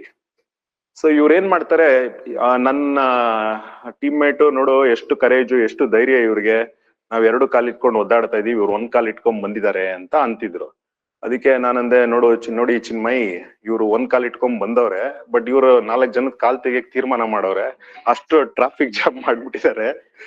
ಏನಾಗುತ್ತೆ, ಈ 1 ಕಾಲ್ ಇರೋರು ಅಥವಾ ಈ ಕಣ್ಣಿಲ್ದೇ ಇರೋರು ಇವರೆಲ್ಲ ಹತ್ತಾರೆ ಎವರೆಸ್ಟ್. ಸೊ ಇವ್ರೇನ್ ಮಾಡ್ತಾರೆ, ಇವ್ರು ಹತ್ತೋದಕ್ಕೆ ಸುಮಾರು ಒಂದ್ 5-6 ಜನ ಶರ್ಪಾನ ಬಳಸ್ಕೊಂತಾರೆ. ಇವ್ರು ಡಿಲೇ ಮಾಡ್ತಾ ಇರ್ತಾರೆ, 5-6 ಜನ ಶರ್ಪಾಗಳು ಇವ್ರನ್ನ ಇಳ್ಸೋದಕ್ಕೆ ಬಹಳ ಹರಸಾಹಸ ಪಡ್ತಾ ಇರ್ತಾರೆ. ಇದು ಯಾರಿಗೂ ಗೊತ್ತಾಗಲ್ಲ. ಎಲ್ಲಾರು ಏನ್ ನೋಡ್ತಾರೆ, 1 ಕಾಲ್ ಇರೋನು ಸ್ನೋ ಮೇಲೆ ನಡೀತಾ ಇರೋದ್ ನೋಡ್ತಾ ಇರ್ತಾರೆ. ಅದನ್ನ ವಿಡಿಯೋ ಮಾಡಕ್ ಒಬ್ಬ ಬಂದಿರ್ತಾನೆ. ಇವ್ರಿಗೆಲ್ಲ ಏನಾಗುತ್ತೆ, ತುಂಬಾ ಸ್ಪಾನ್ಸರರ್ಸ್ ಇರ್ತಾರೆ ಬೇರೆ ದೇಶಗಳಲ್ಲಿ, ಅಲ್ಲಿ ಒಂದ್ ಅನುಕಂಪದ ಮೇಲೆ ಇವ್ರಿಗೆ ಸ್ಪಾನ್ಸರ್ ಮಾಡ್ಬಿಟ್ಟಿರ್ತಾರೆ. ಬಟ್ ಇವ್ರು ಬಂದು ನಮ್ಗೆ ಎವರೆಸ್ಟ್ ಅಲ್ಲಿ ಬಹಳ ಕಾಟ ಕೊಡ್ತಾ ಇರ್ತಾರೆ. ಆ ಫಿಕ್ಸ್ಡ್ ಲೈನ್ ಅಲ್ಲಿ ಒಂದೊಂದ್ ನಿಮಿಷ ಎಕ್ಸ್ಟ್ರಾ ಸ್ಪೆಂಡ್ ಮಾಡೋದು ಬಹಳ ಟೈರಿಂಗ್ ದೇಹಕ್ಕೆ. ಒಂದ್ ಹೆಜ್ಜೆ ಇಡೋದೇ ಕಷ್ಟ ಅಂತದ್ರಲ್ಲಿ ಒಂದ್ ಆಂಗಲ್ ಅಲ್ಲಿ 1 ಕಾಲ್ ಮೇಲೆ 1 ಕಾಲ್ ಕೆಳಗಡೆ ಇಟ್ಕೊಂಡು ನೀವು ಕಾಯ್ತಾ ಇರ್ಬೇಕು ಇವ್ರನ್ನ ನೋಡ್ಕೊಂಡು. ಸೊ ಇದು ನನ್ಗೇನು ಅವ್ರ ಬಗ್ಗೆ ಬೇಜಾರಿಲ್ಲ, ನನಗೂ ಅನುಕಂಪ ಇದೆ. ಬಟ್ ಏನಾಗುತ್ತೆ, ಅವ್ರಿಗೆ ಒಂದು ಸೆಪರೇಟ್ ಡೇನೋ ಅಥವಾ ಒಂದ್ ಸೆಪರೇಟ್ ಬೇರೆ ಯಾವ್ದಾದ್ರು ಜಾಗನೋ ಕೊಟ್ಬಿಟ್ರೆ ಬೆಸ್ಟ್ ಅಂತ ನನ್ನ ಒಂದ್ ಭಾವನೆ. ಇಲ್ಲಾಂದ್ರೆ ಏನ್ ಮಾಡ್ತಿರ್ತಾರೆ, ಯಾರೋ ನಿಜವಾಗ್ಲೂ ಹತ್ತಕ್ಕೆ ಬಂದಿರೋರ್ಗೆ ಸುಮಾರು ನನ್ಗೆ ಪರ್ಸನಲ್ ಆಗಿ 2 ಅವರ್ ಡಿಲೇ ಮಾಡಿಸ್ಬಿಟ್ರು. ಒಂದ್ 10-10:30 ಸಬ್ಮಿಟ್ ಮಾಡಿ ಕೆಳಗಡೆ ಬರ್ಬೇಕಾಗಿತ್ತು ನಮ್ ಪ್ಲಾನ್ ಪ್ರಕಾರ. ನಮ್ದು ಸಬ್ಮಿಟ್ ಆಗೋ ಅಷ್ಟೊತ್ತಿಗೆ 12 ಗಂಟೆ ಆಗೋಯ್ತು. 12 ಗಂಟೆ ಆಯ್ತು. ಅಲ್ಲಿಂದ ಫೋಟೋ ಗಿಟೋ ವಿಡಿಯೋ ಸಾಕಷ್ಟು ಜನ ನೋಡಿರ್ಬೋದು ನಂದು ಸಬ್ಮಿಟ್ ಫೋಟೋಸ್. ತುಂಬಾ ಚೆನ್ನಾಗಿ ಒಳ್ಳೆ ವಾತಾವರಣ ಇತ್ತು ಅವತ್ತು, ದೇವ್ರ ದಯೆಯಿಂದ, ಗಣೇಶನ ದಯೆಯಿಂದ. ಸಾಮಾನ್ಯ ಏನಾಗುತ್ತೆ, ಬೆಟ್ಟಗಳಲ್ಲಿ 1 ಗಂಟೆ ಆದ್ಮೇಲೆ ವಾತಾವರಣ ಸ್ವಲ್ಪ ಹದಗೆಡುತ್ತೆ, ಅಂದ್ರೆ ಕ್ಲೌಡ್ಸ್ ಫಾರಮ್ ಆಗುತ್ತೆ, ಇಲ್ಲ ಗಾಳಿ ಸ್ಟಾರ್ಟ್ ಆಗೋಗುತ್ತೆ. ಬಟ್ ನಾವು ಹೋಗಿದ್ ದಿವ್ಸ throughout day very good weather. So ಆಮೇಲೆ ಅಲ್ಲಿಂದ ನಮ್ಮ ವಾಪಸ್ ಜರ್ನಿ ಸ್ಟಾರ್ಟ್ ಮಾಡಿದ್ವಿ. ಸೊ ಈ ಮಧ್ಯೆ ಏನಾಗೋಯ್ತು, ನಾನೊಂದು ಮಿಸ್ಟೇಕ್ ಮಾಡ್ಬಿಟ್ಟಿದ್ದೆ, ಎಡವಟ್ ಮಾಡ್ಬಿಟ್ಟಿದ್ದೆ. ನನ್ನ ಆಕ್ಸಿಜನ್ ಇದೇನಿತ್ತು ಗೇಜ್ ನೋಡಿದ್ವಿ. ಗೇಜ್ ನೋಡಿದಾಗ 200 PSI ತೋರಿಸ್ತಾ ಇತ್ತು. ಸೊ ಆಮೇಲೆ ನಾನು ನನ್ನ ಶರ್ಪ ಮಾತಾಡ್ಕೊಂಡು ಎಷ್ಟೊತ್ತು ಬರ್ಬೋದು ಇದು ಅಂತ ಮಾತಾಡ್ಕೊಂಡ್ವಿ. ಸುಮಾರು ಒಂದು 6 ಗಂಟೆಗಳ ಕಾಲ ಬರುತ್ತೆ ಅಂತ ತೀರ್ಮಾನಕ್ಕೆ ಬಂದ್ವಿ. ಸೊ 6 ಗಂಟೆ ಅಂದ್ರೆ ಸುಮಾರು ಒಂದು 12 ಗಂಟೆಯಿಂದ 1 ಗಂಟೆವರೆಗೆ ಅದು ಆಕ್ಸಿಜನ್ ಸಿಲಿಂಡರ್ ಬರುತ್ತೆ ಅಂತ ಹೇಳ್ಬಿಟ್ಟು ನಾನು 10 ಗಂಟೆಗೆ ಸಮ್ಮಿಟ್ ರೀಚ್ ಆಗ್ಬಿಡ್ತೀನಿ. ಸೊ ಇದನ್ನ ಹೈಯರ್ ವಾಲ್ಯೂಮ್ ಅಲ್ಲಿ ಇಡೋಣ ಅಂತ ಹೇಳಿ ಅವ್ನ್ಗೆ ಹೇಳ್ದೆ, ಅವನು ತಿರ್ಗಿಸ್ತ. ಸೊ ಹೈಯರ್ ವಾಲ್ಯೂಮ್ ಅಲ್ಲಿ ಇಟ್ರೆ ಏನಾಗುತ್ತೆ, ಆಕ್ಸಿಜನ್ ಯಾವಾಗ ಬಾಡಿಗೆ ಜಾಸ್ತಿ ಬರುತ್ತೆ ತುಂಬಾ ಕಂಫರ್ಟ್ ಅನಿಸ್ತಾ ಇರುತ್ತೆ. ಸೊ ನಾನು ಹೆಂಗಿದ್ರು ಆಕ್ಸಿಜನ್ 12 ಗಂಟೆವರೆಗೆ ಬರುತ್ತೆ. ಅಷ್ಟೊತ್ತಿಗೆ ಇನ್ನೊಂದು ಸಿಲಿಂಡರ್ನ ಸೌತ್ ಸಮ್ಮಿಟ್ ಅನ್ನೋ ಜಾಗದಲ್ಲಿ ಇಟ್ಟಿದ್ವಿ. ಅಂದ್ರೆ ಮೇನ್ ಸಮ್ಮಿಟ್ ಇಂದ ಸುಮಾರು ಒಂದು 45 ನಿಮಿಷದ ಹಾದಿ. ಸೊ ಅಲ್ಲಿ ಸ್ಟಾಕ್ ಮಾಡಿದ್ವಿ. ವಾಪಸ್ ಬರ್ತಾ ಹೆಂಗಿದ್ರು ಅಲ್ಲಿರುತ್ತೆ, ಅಲ್ಲಿ ಹಾಕೊಂಡು ವಾಪಸ್ ಇಳಿದ್ರೆ ಆಯ್ತು ಬೇಗ ಅಂತ ಹೇಳಿ ವಾಲ್ಯೂಮ್ ಜಾಸ್ತಿ ಮಾಡ್ಕೊಂಡ್ಬಿಟ್ಟಿದ್ದೆ. ಮಾಡ್ಕೊಂಡಾಗ ಸಮ್ಮಿಟ್ಗೆ ಹೋದ್ರೆ ಇನ್ನೂ ಒಂದ್ 200 ಮೀಟರ್ ಎತ್ತರ ಇದ್ರೆ ಎವರೆಸ್ಟ್ ಹತ್ಬೋದು ಅನ್ನೋದೊಂದು ಫೀಲಿಂಗು. ಅಷ್ಟು ಕಂಫರ್ಟ್ ಮೈಂಡ್ ಅಲ್ಲಿ ಇತ್ತು, ಈ ಆಕ್ಸಿಜನ್ ಜಾಸ್ತಿ ಇಟ್ಕೊಂಡ್ಬಿಟ್ಟಿದ್ನಲ್ಲ ಇದರಿಂದ. ಸಮ್ಮಿಟ್ ಎಲ್ಲ ಆಯ್ತು. ಸುಮಾರು 1 ಗಂಟೆಗೆ ವಾಪಸ್ ಇಳಿತಾ ಇದ್ವಿ. 1ರಿಂದ 1:15 ಆಗಿತ್ತು ಅನ್ಸುತ್ತೆ ಟೈಮು. ಸಮ್ಮಿಟ್ ಇಂದ ಒಂದ್ 50 ಮೀಟರ್ ಕೆಳಗಡೆ ಇಳಿದಿದ್ವಿ. ಇಳಿದಾಗ ನೋಡಿದ್ರೆ ನಂದು ಆಕ್ಸಿಜನ್ ಗೇಜ್ 0 ಆಗ್ಬಿಟ್ಟಿದೆ. ಸೊ ಏನು ಆಕ್ಸಿಜನ್ ಇದೆ ಬರ್ತಾ ಇಲ್ಲ. ಮೈಂಡ್ ಬ್ಲಾಂಕ್ ಆಗಕ್ ಸ್ಟಾರ್ಟ್ ಆಯ್ತು. ಫಸ್ಟ್ ಮೈಂಡ್ ಬ್ಲಾಂಕ್ ಆಗಕ್ ಸ್ಟಾರ್ಟ್ ಆದಾಗ ಸುಮಾರು ಆ ಎತ್ತರದಲ್ಲಿ 28,700 ಅಡಿ ಎತ್ತರದಲ್ಲಿದ್ದೆ. ಮೈಂಡ್ ಬ್ಲಾಂಕ್ ಆಗ ಸ್ಟಾರ್ಟ್ ಆದಾಗ ಆಕ್ಸಿಜನ್ ಗೇಜ್ ನೋಡಿದ್ರೆ 0 ಆಗ್ಬಿಟ್ಟಿದೆ. ತುಂಬಾ ಆಂಕ್ಷಿಯಸ್ ಆಗೋಯ್ತು ಮೈಂಡ್ ಅಲ್ಲಿ. ಬಹಳ ಇದು ಏನಾಗುತ್ತೋ ಅಂತ ನನ್ ಶರ್ಪಾಗ್ ಹೇಳ್ದೆ, ಏನಾದ್ರು ಮಾಡು, ರೆಸ್ಕ್ಯೂ ಅರೇಂಜ್ ಮಾಡು ಅಂತ ಹೇಳ್ದೆ. ಅವನು ಆಲ್ಟಿಟ್ಯೂಡ್ ಮೇ ನಹೀ ಹೋ ಜಾಯೇಗಾ ಬಾಯಿ, इधर जैसे भी हम साउथ समिट पहुंचना है उधर ऑक्सीजन सिलेंडर स्टॉक किया है, उधर चेंज करेंगे ಅಂತ ಅಂದ. ಆಯ್ತು, ಇನ್ನೇನ್ ಮಾಡೋದು, ಆಪ್ಷನ್ ಇಲ್ಲ ಅಂತಿದ್ದಾನೆ ಅಂದ್ಬಿಟ್ಟು ಇನ್ನೊಬ್ಬ ಇವನ ಫ್ರೆಂಡ್ ಸೋಲೋ ಕ್ಲೈಂಬರ್ ಒಬ್ಬ ಶರ್ಪಾ ಬಂದಿದ್ದ, ನವಾಂಗ್ ನ್ಯಾಮ್ಗಲ್ ಅಂತ ಅವನ ಹೆಸರು. ಅವನ್ಗೆ ರಿಕ್ವೆಸ್ಟ್ ಮಾಡಿದೆ, ನೋಡು ನೀನ್ ನಂದ್ ಹಿಂದೆ 2 ಅಡಿ ನಿಂತ್ಕೋ. ನಮ್ ಶರ್ಪಾಗ್ ಹೇಳಿದೆ, ನೀನ್ ನನ್ ಮುಂದೆ 2 ಅಡಿ ನಿಂತ್ಕೋ. ತುಂಬಾ ಸ್ಟೀಪ್ ಅದು. ಒಂದ್ ಕಡೆ 11,000 ಅಡಿ ಆಳ ಪ್ರಪಾತ ಇದೆ, ಕ್ಯಾಂಗ್ಶುಂಗ್ ಫೇಸ್ ಅಂತ. ಇನ್ನೊಂದ್ ಸೈಡ್ ಎವರೆಸ್ಟ್ ವೆಸ್ಟ್ ಫೇಸ್ 8,500 ಅಡಿ ಆಳ ಇದೆ. ಆ ರಿಡ್ಜ್ ಅಲ್ಲಿ ನಾವು ಕೆಳಗಡೆ ಇಳಿಬೇಕು. ಸೊ ಆ ರಿಡ್ಜ್ ನೀವು ಯಾವ್ದಾದ್ರು ಫೋಟೋದಲ್ಲಿ ನೋಡಿದ್ರೇನೆ ಭಯ ಆಗುತ್ತೆ. ಇನ್ನಲ್ಲಿ ಫಿಸಿಕಲ್ ಆಗಿ ನಿಂತ್ಕೊಂಡು ಎರಡು ಸೈಡ್ ನೋಡಿದ್ರೆ ವರ್ಟಿಗೋ ಇದ್ದವ್ರಂತೂ ಅಲ್ಲೇ ಜಂಪ್ ಆಗ್ಬಿಡ್ತಾರೆ ಯಾರ್ದೋ ಒಂದ್ ಕಡೆಗೆ. ಸೊ ಆ ತರ ರಿಡ್ಜ್ ಅಲ್ಲಿ ಇದೀವಿ. ಈ ಪರಿಸ್ಥಿತಿ ನಾನೇ ಸೆಲ್ಫ್ ಕಮಿಟೆಡ್ ಮಿಸ್ಟೇಕ್ ಇದು. ಅಂದ್ರೆ ಮಿಸ್ಟೇಕ್ ಅಂದ್ರೆ ಏನಾಯ್ತು, ಈ ಒಂದು ಸಮಿಟ್ ಪುಷ್ ಆ ಒಂದು ಆಡ್ರಲಿನ್ ಆ ಜೋಶ್ ಅಲ್ಲಿ ಹಂಗೆ ಹೋಗ್ಬಿಟ್ವಿ ಮೇಲೆ ಹೋಗಿ ಕೆಳಗಡೆ ಇಳಿತಾ ಇರ್ಬೇಕಾದ್ರೆ ಪ್ರಾಕ್ಟಿಕಲ್ ಆಗಿ we had to face this tough situation. So ಆಗ ನನ್ನ ಶರ್ಪಾ ಹುಷಾರಾಗಿ ಕೈ ಹಿಡಿದು ನಮ್ಮನ್ನ ಸೌತ್ ಸಮಿಟ್ ವರೆಗೆ ಕರ್ಕೊಂಬಂದ. Mind full blank. ಈ ಯಾವ್ದೋ ಒಂದು ವೈಟ್ ಕಲರ್ ಕ್ಲೌಡ್ಸ್ ಮಧ್ಯೆ ಹೋಗ್ತಾ ಇದ್ದಂಗ ಒಂದು ಫೀಲ್. ಬಟ್ ಏನು ಅಷ್ಟೊಂದು ನೆನಪು ಇಲ್ಲ ನನ್ಗೆ ಆ ಪರ್ಟಿಕ್ಯುಲರ್ ಜರ್ನಿದು. ಬಟ್ ಏನಾಗ್ತಾ ಇತ್ತು, ನಮ್ ತಂದೆ, ನನ್ನ ಮಗ, ನನ್ನ ವೈಫ್ ನೆನಪಾಗ್ತಾ ಇದ್ರು. ಒಂಥರ ಬಹಳ ಎಮೋಷನಲ್ ಮೂಮೆಂಟ್. ಅದನ್ನ ಹೇಳಕ್ ನಮ್ಮ ಅಪ್ಪನ್ ನನ್ಗೆ ಬೇಜಾರಾಗ್ತಾ ಇತ್ತು. ಆತರ ಮಿಕ್ಸ್ಡ್ ಫೀಲಿಂಗ್ಸ್ ಅಲ್ಲಿ ಸುಮಾರು ಒಂದ್ 45 ನಿಮಿಷ ಆದ್ಮೇಲೆ ಸೌತ್ ಸಮಿಟ್ ರೀಚ್ ಆದ್ವಿ. ಸೌತ್ ಸಮಿಟ್ ಅಲ್ಲಿ ಆಕ್ಸಿಜನ್ ಅವನು ಸ್ವಲ್ಪ ದೂರ ಒಂದ್ 10 ನಿಮಿಷ ಮೇಲಕ್ಕೆ ಹತ್ಬಿಟ್ಟು ನಂದು ಆಕ್ಸಿಜನ್ ಸಿಲಿಂಡರ್ ಏನಿತ್ತು ಅದನ್ನ ತಗೊಂಡ್ಬಂದು ತಿರ್ಗಾ ಫಿಕ್ಸ್ ಮಾಡಿದ್ಮೇಲೆ ಅಲ್ಲಿ ಸೌತ್ ಸಮಿಟ್ ಅಲ್ಲಿ ಒಂದು ಸಣ್ಣ ಸ್ಪೇಸ್ ಇದೆ, ಕೇವ್ ತರ. ಅದ್ರೊಳಗೆ ಗಾಳಿ ಆಡೋದಿಲ್ಲ. ಸೊ ಅಲ್ಲಿ ನಾನು ಹೇಳ್ದೆ ಅವನಿಗೆ ಒಂದ್ 10 ನಿಮಿಷ ಸ್ವಲ್ಪ ಸುಧಾರಿಸ್ಕೊಂತೀನಿ, ಮೈಂಡ್ ಫ್ರೆಶ್ನೆಸ್ ಅಥವಾ ಏನಾಗಿದೆ ಸಮಸ್ಯೆ ಅನ್ನೋದು ಅರ್ಥ ಮಾಡ್ಕೊಂತೀನಿ ಅಂತ ಹೇಳಿ ಅಲ್ಲಿ ಕೂತ್ಮೇಲೆ ಈ ಕ್ಯಾಡ್ಬರೀಸ್ ಒಂದು 40 ಗ್ರಾಮ್ಸ್ ಚಾಕ್ಲೇಟ್ ಇತ್ತು ನನ್ನ ಅಪ್ಪರ್ ಪಾಕೆಟ್ ಅಲ್ಲಿ. ಸೊ ಅದನ್ನ ತಗೊಂಡ್ ಸ್ವಲ್ಪ ತಿಂದ್ಮೇಲೆ ಮೈಂಡ್ ಫ್ರೆಶ್ನೆಸ್ ಸ್ವಲ್ಪ ಬಂತು. ಈ ಶುಗರ್ಸ್ ಕೆಫಿನೋ ಏನೋ ಎಲ್ಲ ಮೈಂಡ್ಗೆ ಹೋಗಿ ಸ್ವಲ್ಪ ಫ್ರೆಶ್ ಅನ್ನಿಸ್ತು. ಸೊ ಆವಾಗ ಫಸ್ಟ್ ಎಲ್ಲ ಆತ್ಮೀಯರನ್ನೆಲ್ಲ ರಿಕಲೆಕ್ಟ್ ಸೊ ಅದನ್ನೆಲ್ಲ ಅವರು ನೋಡಿರ್ತಾರೆ. ಸೊ ಅದನ್ನೆಲ್ಲ ನೋಡಿರೋದ್ರಿಂದ ಅವ್ರ ಮೈಂಡ್ ಅಲ್ಲಿ ಬಹಳಷ್ಟು ಆತಂಕಗಳು ಇದೆಲ್ಲ ಇದ್ದೇ ಇರುತ್ತೆ. ಸೊ ಇಬ್ರು ಒಂದ್ ಗಟ್ಟಿ ಮನ್ಸ್ ಮಾಡಿ ಈ ಒಂದು ಚಾರಣನ ಕೈಗೊಂಡಿದೀವಿ. ಮನೆಯವರು ಗಟ್ಟಿ ಮನ್ಸ್ ಮಾಡಿದಾರೆ, ನಾನು ಗಟ್ಟಿ ಮನ್ಸ್ ಮಾಡ್ಕೊಂಡು ಅಲ್ಲಿ ಇರ್ತಾ ಇದ್ದೆ. ಹೆಂಗೋ ದೇವ್ರ ದಯೆಯಿಂದ ಎಲ್ಲ ಮುಗ್ದಿರೋದಕ್ಕೆ ಆರಾಮ್ ಅನಿಸ್ತಾ ಇದೆ. ಇಲ್ಲಾಂದ್ರೆ ಅವ್ರಿಗೂ ಒಂದು ಕಠಿಣವಾದ ಪರಿಸ್ಥಿತಿನ ಫೇಸ್ ಮಾಡ್ಬೇಕಾಗಿತ್ತು, ನನ್ಗೂ ಮಾಡ್ಬೇಕಾಗಿತ್ತು. ಸೊ ಆ ಸ್ಯಾಕ್ರಿಫೈಸ್ ಮಾಡಿರೋ ಅವರಿಂದಾನೇ ಇದೊಂದು ಸಾಧ್ಯ ಅನ್ನೋದು ನನ್ನ ಒಂದು ಯಾವಾಗ್ಲೂ ಒಂದು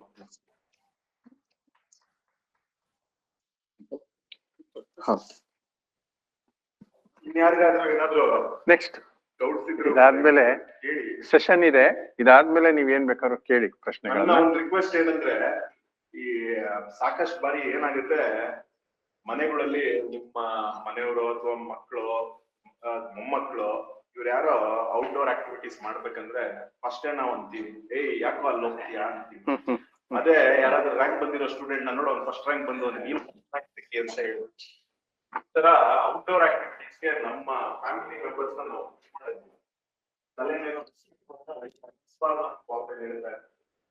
ಇಲ್ಲ, ಅವರು ಅದನ್ನ ತಗೊಳ್ಳಿ.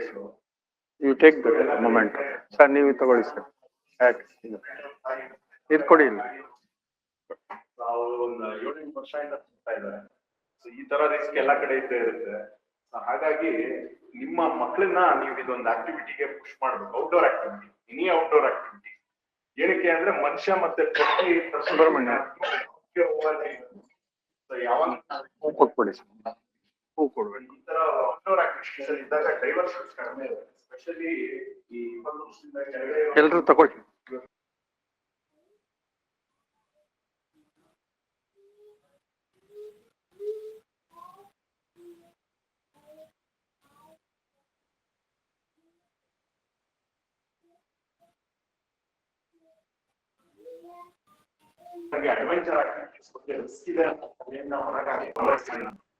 ಎಲ್ಲರ ಪರವಾಗಿ ನಮ್ಮ ಧೀರ ಶೂರ ಸಹಕಾರ ನಗರದ ಒಂದು ಪ್ರತಿಷ್ಠೆಯನ್ನ ಹೆಚ್ಚು ಮಾಡಿದಂತಹ ಇವರು ನಮ್ಮ ದೇವಸ್ಥಾನದ ಟ್ರಸ್ಟಿಗಳು. ಈ ನಮ್ಮ ಏನಿದೆ ಬಲಮುರಿ ಶ್ರೀ ಸಿದ್ಧಿವಿನಾಯಕ ದೇವಸ್ಥಾನ ಅದರ ಟ್ರಸ್ಟಿಗಳು. ಹಾಗಾಗಿ ಟ್ರಸ್ಟಿಗಳ ಮೇಲೆ ಸ್ವಲ್ಪ ಗಣೇಶನ ಆಶೀರ್ವಾದ ಇರ್ತದೆ, ಜಾಸ್ತಿ ಇರ್ತದೆ. ಎಲ್ಲಾರ್ಗೂ ಇರ್ತದೆ, ಒಂದು 5% ಜಾಸ್ತಿ ಇರ್ತದೆ. ಹಾಗಾಗಿ ತುಂಬಾ ಸಂತೋಷವಾಗಿ ವಾಪಸ್ ಬಂದಿದ್ದಾರೆ. ಅವರಿಗೆ ಆತ್ಮೀಯವಾದಂತಹ ಸನ್ಮಾನ ಮಾಡ್ತೀವಿ. ದಯವಿಟ್ಟು ತಮ್ಮಲ್ಲಿರುವಂತಹ ಪೆಟಲ್ಸ್ ಏನಿದೆ ಅದನ್ನ ಅವರ ತಲೆ ಮೇಲೆ ಹಾಕಿ, ನೀವೆಲ್ಲ ದೊಡ್ಡವರು, ಅವ್ರಿಗಿಂತ ದೊಡ್ಡವರು, ಆಶೀರ್ವಾದ ಮಾಡಿ ಅಂತ ಕೇಳ್ಕೊಳ್ತೇನೆ. ಕೂತ್ಕೊಳ್ಳಿ.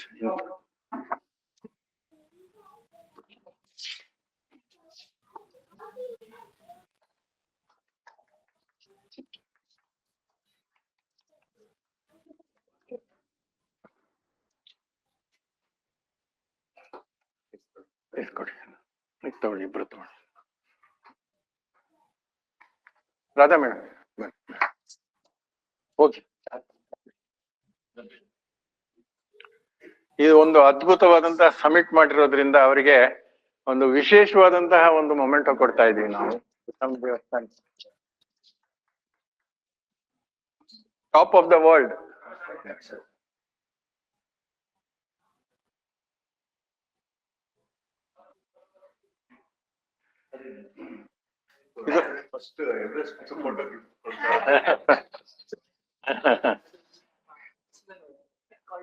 ಇಟ್ಕೊಳ್ಳಿ, ಹಾಗೆ ಇಟ್ಕೊಳ್ಳಿ ಮೇಡಮ್, ಅಲ್ಲೇ ಇಟ್ಕೊಳ್ಳಿ, ಒಂದ್ ನಿಮಿಷ ಹಂಗೆ ನೀವಿಬ್ರು ಇಟ್ಕೊಳ್ಳಿ ಸರ್. ಆಮೇಲೆ ಇವರು ಎವರೆಸ್ಟ್ ಶಿಖರವನ್ನು ಹತ್ತಿದಾಗ 2 ಸೆಂಟೆನ್ಸ್ ಮಾತಾಡಿದ್ರು. ಏನಂದ್ರೆ nothing more to climb, standing on top of the world ಅಂತ. ನನ್ ಮಗ ಅದನ್ನ ಕ್ಯಾಚ್ ಮಾಡಿ ಈ ಒಂದು ಮೊಮೆಂಟನ್ನ ರೆಡಿ ಮಾಡ್ದ. ಒಂದ್ ಸಾರಿ ಕೊಟ್ಟಿದ್ದೀನಿ, 2ನೇ ಸಾರಿ ಕೊಡ್ತಾ ಇದ್ದೀನಿ ಸರ್. ಇದು this is for the remembrance. So ನಾವು ನಮ್ಮ ಯೋಗ ಸೆಂಟರ್ ಇಂದ ಈ ಒಂದು ಅದ್ಭುತವಾದಂತಹ ಒಂದು ಕಾರ್ಯಕ್ರಮವನ್ನು ಆಯೋಜಿಸಿದ್ವಿ ಅಂತ ಅನ್ನೋದಕ್ಕಿಂತ ಹೆಚ್ಚಾಗಿ ಅದ್ಭುತವಾದಂತಹ ವಿಷಯಗಳನ್ನ ನಾವು ತಿಳ್ಕೊಂಡ್ವಿ ಅನ್ನೋದು ಬಹಳ ಮುಖ್ಯ. ಅದನ್ನ ನಾವು ಆ ಮೇನ್ ಹಾಲಲ್ಲಿ ನಾವು ಕೇಳ್ಕೊಳಕ್ ಆಗ್ಲಿಲ್ಲ. ನಮ್ಗೆ ಏನ್ ಹೇಳ್ತಿದ್ದಾರೆ ಏನಿಲ್ಲ ಅಂತ ಗೊತ್ತಿಲ್ಲ. ಅದ್ರ ಜೊತೆಗೆ ನಮ್ಗೆ ವರ್ಕ್ ಪ್ರೆಷರ್, ಬೇರೆ ಬೇರೆ ಕಾರ್ಯಕ್ರಮಗಳು, ಅಯ್ಯೋ ಸ್ಟೇಜ್ ಮೇಲೆ ಅವ್ರು ಹೋಗ್ಬಿಟ್ರು, ಅವ್ರನ್ನ ಈಚೆ ಎಳ್ಕೊಂಡ್ ಬರ್ಬೇಕಂತ ಉದ್ದೇಶ, ಅಲ್ಲಿ ತೊಂದರೆ ಆಗ್ಬಿಡುತ್ತೆ ಅಂತ ಉದ್ದೇಶ. ಆಮೇಲೆ ಟೈಮ್ ಆಗೋಯ್ತು, ನಮ್ಮ ಕೃಷ್ಣ ಬೈರೇಗೌಡರು ಬರ್ಲಿಲ್ವಲ್ಲ ಅಂತ ಆ ಉದ್ದೇಶ. ಇದೆಲ್ಲ ಇತ್ತು. ಇಲ್ಲೇನಿಲ್ಲ, ಆರಾಮಾಗಿ ಕಾಮಾಗಿ ಕೂತಿದ್ವಿ ನಾವು. ತುಂಬಾ ಚೆನ್ನಾಗಿ ಕೇಳಿಸ್ಕೊಂಡ್ವು ನಾವು. Very nice, very nice, good. ಹ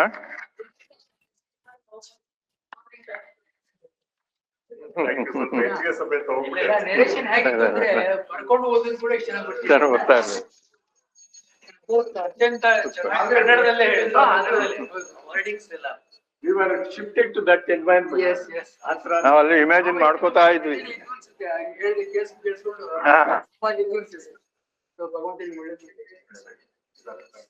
ನಮ್ದು ಯೋಗ ಟೀಮ್ ಇಂದ ಒಂದ್ಸರಿ ಇವ್ರ ಜೊತೆ ಚಾರಣ ಹೋಗೋಣ ಸರ್. ಒಂದ್ ಸ್ಮಾಲ್ ಎಕ್ಸ್ಪೀರಿಯನ್ಸ್. ಫಸ್ಟ್ ಟೈಮು ಇವ್ರನ್ನೆಲ್ಲ ಮಕ್ಕಳನ್ನೆಲ್ಲ ಕರ್ಕೊಂಡು ನಾವು ರಾಮನಗರದ ಕನಕಪುರದ ಕಡೆ ಒಂದು ಬೆಟ್ಟ ಹತ್ತಿದ್ವಿ. ನಾವೊಂದಷ್ಟು ತಗೊಂಡೋಗಿದ್ವಿ ಫುಡ್. ಆ ಫುಡ್ ತಗೊಂಡೋಗಿ ಇವರೆಲ್ಲ ಕಷ್ಟಪಟ್ಟು ಅಲ್ಲಿ ಹತ್ತಿ ಇಳಿದ್ರಲ್ಲ, ಮಕ್ಕಳೆಲ್ಲ ತಿಂದಾಕ್ಬಿಟ್ರು. ನಮ್ಮಲ್ಲಿ ನೋಡಿದ್ರೆ ಏನ್ ಇಲ್ಲೇ ಇಲ್ಲ. ಏನ್ ಮಾಡೋದು, ಇನ್ನು ಮಕ್ಕಳಿಗೆ ತಿನ್ನೋದಕ್ಕೆ ಕೊಡ್ಬೇಕು ನಾವು. ಮತ್ತೆ ನಾನು ಬಾಲರಾಜ್ ಇನ್ನೊಬ್ರು ಕೆಳಗಡೆ ಹೋದ್ರೆ ಅಲ್ಲಿ ಏನಿಲ್ಲ, ಒಂದು ಹಟ್ಟಿದೆ. ಹಟ್ಟಲ್ಲಿ ಒಂದು ಮುತ್ಕಮ್ಮ ರೊಟ್ಟಿ ಗಿಟ್ಟಿ ಬೇಯಿಸ್ಕೊತಾ ಇದ್ದಾಳೆ. ಆ ಅಮ್ಮನ್ಗೆ ಅಕ್ಕಿ ತಂದ್ಕೊಟ್ಟು ಅನ್ನ ಮಾಡಿಸಿ ಚಿತ್ರಾನ್ನ ಮಾಡಿಸಿ ಮೇಲೆ ಹೊತ್ಕೊಂಡು ಹೋಗಿ ಮತ್ತೆ ಕೊಟ್ಟಿದ್ದಾಯ್ತು. ಇದೊಂದು ಅದ್ಭುತ. ಅದು ಫಸ್ಟ್ ಎಕ್ಸ್ಪೀರಿಯನ್ಸ್ ಅಥವಾ ಏನ್ ಗೊತ್ತಿಲ್ಲ ನನ್ಗೆ. ನೀವು ರಾಮನಗರಕ್ಕೆ ಹೋಗಿದ್ದು ಹಗ್ಗ ಎಲ್ಲ ಹಾಕಿ ಅದು ಸೆಕೆಂಡ್. ಅದು ಈ ಒಂದು ಎಕ್ಸ್ಪೀರಿಯನ್ಸ್ ನ ಶೇರ್ ಮಾಡ್ಕೊತಾ ಇದ್ದೀನಿ. ಆಮೇಲೆ ಇವ್ರು ನನ್ನೊಂದು ಪ್ರಶ್ನೆ ಕೇಳೋಣ ಅಂತ, ಆ ಲ್ಯಾಡರ್ ಎಲ್ಲ ಹಾಕಿ ಅದ್ರ ಮೇಲೆ ಹೋಗ್ತಾ ಇದ್ರಿ ನೀವು, ಅದನ್ನ ನೋಡಿದೆ ನಾನು. ಅದು ಯಾವ ಜಾಗ ಅಂತ ಗೊತ್ತಾಗುತ್ತೆ? ಅದು ಈ ಕುಂಭೋ ಐಸ್ ಫಾಲ್ ಅಲ್ಲಿ ನಾನು ಏನ್ ಹೇಳಿದೆ, ಅದೇ ಐಸ್ ಮೂವ್ಮೆಂಟ್ ಆಗ್ತಾ ಇರುತ್ತಲ್ಲ. ಸೊ ಅಲ್ಲಿಗೆ ಏನ್ ಮಾಡಿದ್ದಾರೆ, ಸುಮಾರು ಒಂದು 20-25 ಅಡಿ ಗ್ಯಾಪ್ ಆಗ್ಬಿಟ್ಟಿದೆ. ಒಂದು ಐಸ್ ಫೇಸ್, ಒಂದು ಐಸ್ ಇದರಿಂದ ನೆಲದಿಂದ ಇನ್ನೊಂದು ಪೋರ್ಷನ್ಗೆ ಆಳ ಒಂದು ಸುಮಾರು ಒಂದು 100-150 ಅಡಿ ಆಳ ಇದೆ. ಸೊ ಇದನ್ನ ಕ್ರಾಸ್ ಮಾಡೋದಿಕ್ಕೆ ಬೇರೆ ರೂಟ್ ಇಂದ ಆಗ್ತಾ ಇರ್ಲಿಲ್ಲ. ಸೊ ಹಾಗಾಗಿ ಲ್ಯಾಡರ್ ಲಾಂಚ್ ಅಂತ ಮಾಡ್ತಾರೆ. ಒಂದು 5 ಲ್ಯಾಡರ್ನ ಒಂದಕ್ಕೊಂದು ಜೋಡಿಸ್ಬಿಟ್ಟು ಈ ಕಡೆಯಿಂದ ಆ ಕಡೆಗೆ ಬಿಡಿಸ್ತಾರೆ. ಸೊ ಆಮೇಲೆ ಆ ಕಡೆ ಈ ಕಡೆ ಟೈ ಮಾಡಿ ಅದನ್ನ ಕ್ರಾಸ್ ಮಾಡ್ತಾ ಇದ್ವಿ. ಸೊ ಏನಾಗುತ್ತೆ, ನೋಡೋರ್ಗೆ ಅದು ಬಹಳ ಭಯ ಅನ್ಸುತ್ತೆ. ಹೌದು ಹೌದು. ಬಟ್ ನಮ್ಗೆ ಏನಾಗಿದೆ, 2006ರಲ್ಲೇ ಈ ಲ್ಯಾಡರ್ ಟ್ರೈನಿಂಗ್ ಇದೆಲ್ಲ ಕೊಟ್ಟಿದ್ದಾರೆ. ಸೊ ಸುಮಾರು 30-40 ಸೆಕೆಂಡ್ಗೆ ನಾನು ಕ್ರಾಸ್ ಮಾಡಿದೆ. ಬಟ್ ಯಾರಿಗೆ ಭಯ ಇರುತ್ತೆ, ಅದು ಯಾರು ಫಸ್ಟ್ ಟೈಮ್ ಇದನ್ನ ಕ್ರಾಸ್ ಮಾಡ್ತಾ ಇರ್ತಾರೆ, ಅವ್ರು 15-20 ನಿಮಿಷ ಎಲ್ಲ ತಗೊಂಡಿದ್ದಾರೆ ಲ್ಯಾಡರ್ ಕ್ರಾಸ್ ಮಾಡಕ್ಕೆ. ಕೆಲವರು ಅದರಿಂದ ಬಿದೋಗ್ಬಿಟ್ಟಿರ್ತಾರೆ.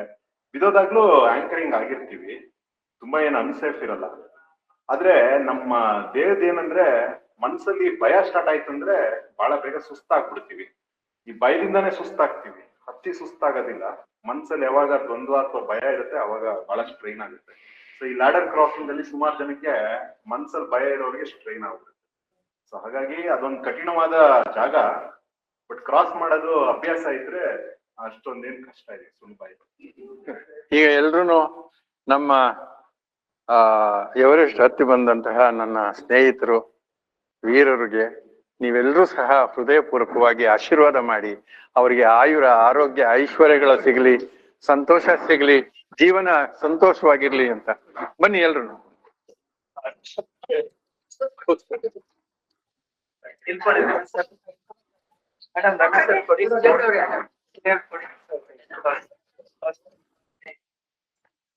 ಪರ್ಸನಲ್ ಆಗಿ ಮೀಟ್ ಮಾಡಿದ್ದು ನಮ್ದು ಒಂದು ಖುಷಿ ಆಯ್ತು.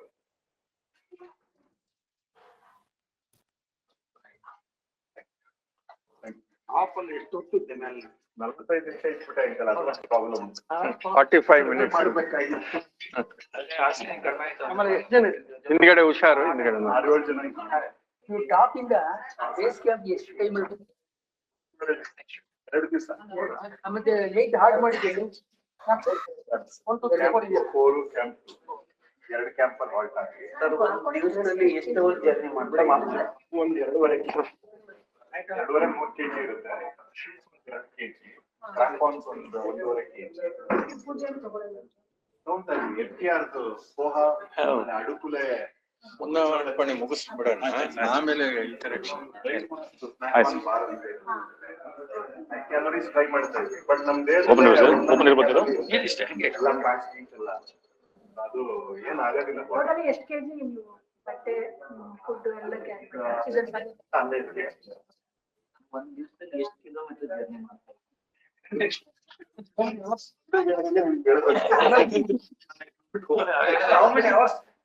How many hours correct word? Summit ದಿವಸ 25 hours ಕಂಟಿನ್ಯೂಸ್ ಆಗಿ, ಬೇರೆ ದಿವಸ ಸುಮಾರು ಒಂದು 6ರಿಂದ 8 ಗಂಟೆ. 6ರಿಂದ 8 ಗಂಟೆನೂ ಎಲ್ಲ ಕೂತ್ಕೊಳ್ಳಿ. ಅವರಲ್ಲೇ ಅದೇ ರೀಜನ್, ಅದೇ ಉದ್ಯೋಗ ಅವರಿಗೆ. 3,000-4,000 ಮನೆಗಳು ಅವರ ಸಮಿಟ್ಗೂ ಬರೋದು ಸ್ವಲ್ಪ ಇರ್ತಾರೆ. ಅವ್ರಿದ್ರೇನೆ ಅಲ್ಲಿ ಮಾಡಕ್ಕಾಗಲ್ಲ. ಅವ್ರಿಗೆ ಅವರು ಮೇಲೆ ಬರ್ತಾರೆ, ಅವ್ರು ಆಕ್ಸಿಜನ್ ಯಾರು ಸಪೋರ್ಟ್ ಮಾಡ್ತಾರೆ ಅವ್ರು ಆಕ್ಸಿಜನ್ ಅಲ್ಲಿ. ಆಕ್ಸಿಜನ್ 90 ಜನ. ಬನ್ನಿ ಎಲ್ಲ ಬನ್ನಿ, ಎಲ್ಲ ಕೂತ್ಕೊಳ್ಳಿ, ಕೂತ್ಕೊಳ್ಳಿ, ಎಲ್ಲ ಕೂತ್ಕೊಳ್ಳಿ. ಮತ್ತೆ ಜೆಂಟ್ಸ್ ಎಲ್ಲ ನಿಂತ್ಕೊಳ್ಳಿ. ಬನ್ನಿ ಸರ್, ನೋಡಿ ಎಲ್ಲ.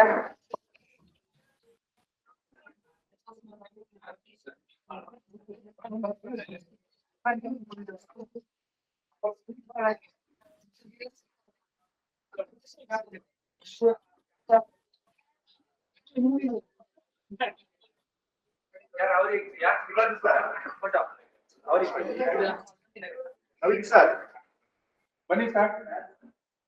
ನನ್ನ ಸ್ನೇಹಿತರು ಬನ್ನಿ ಸರ್, ಬನ್ನಿ ಬನ್ನಿ ಸರ್. ಕೂತ್ಕೊಳ್ಳಿ ಅಲ್ಲಿ ಕೆಳಗಡೆ. ಸರ್, ಕೂತ್ಕೊಳ್ಳಿ, ಕೂತ್ಕೊಳ್ಳಿ ಕಟ್ಟೆ ಮೇಲೆ ಕೂತ್ಕೊಳ್ಳಿ ಸರ್. ಸರ್, ಹಿಂದಕ್ಕೆ ಹೋಗ್ತೀನಿ ಸರ್. ಅಲ್ಲ, ಕಟ್ಟೆ ಮೇಲೆ ಕೂತ್ಕೊಳ್ಳಿ ಅಲ್ಲಿ.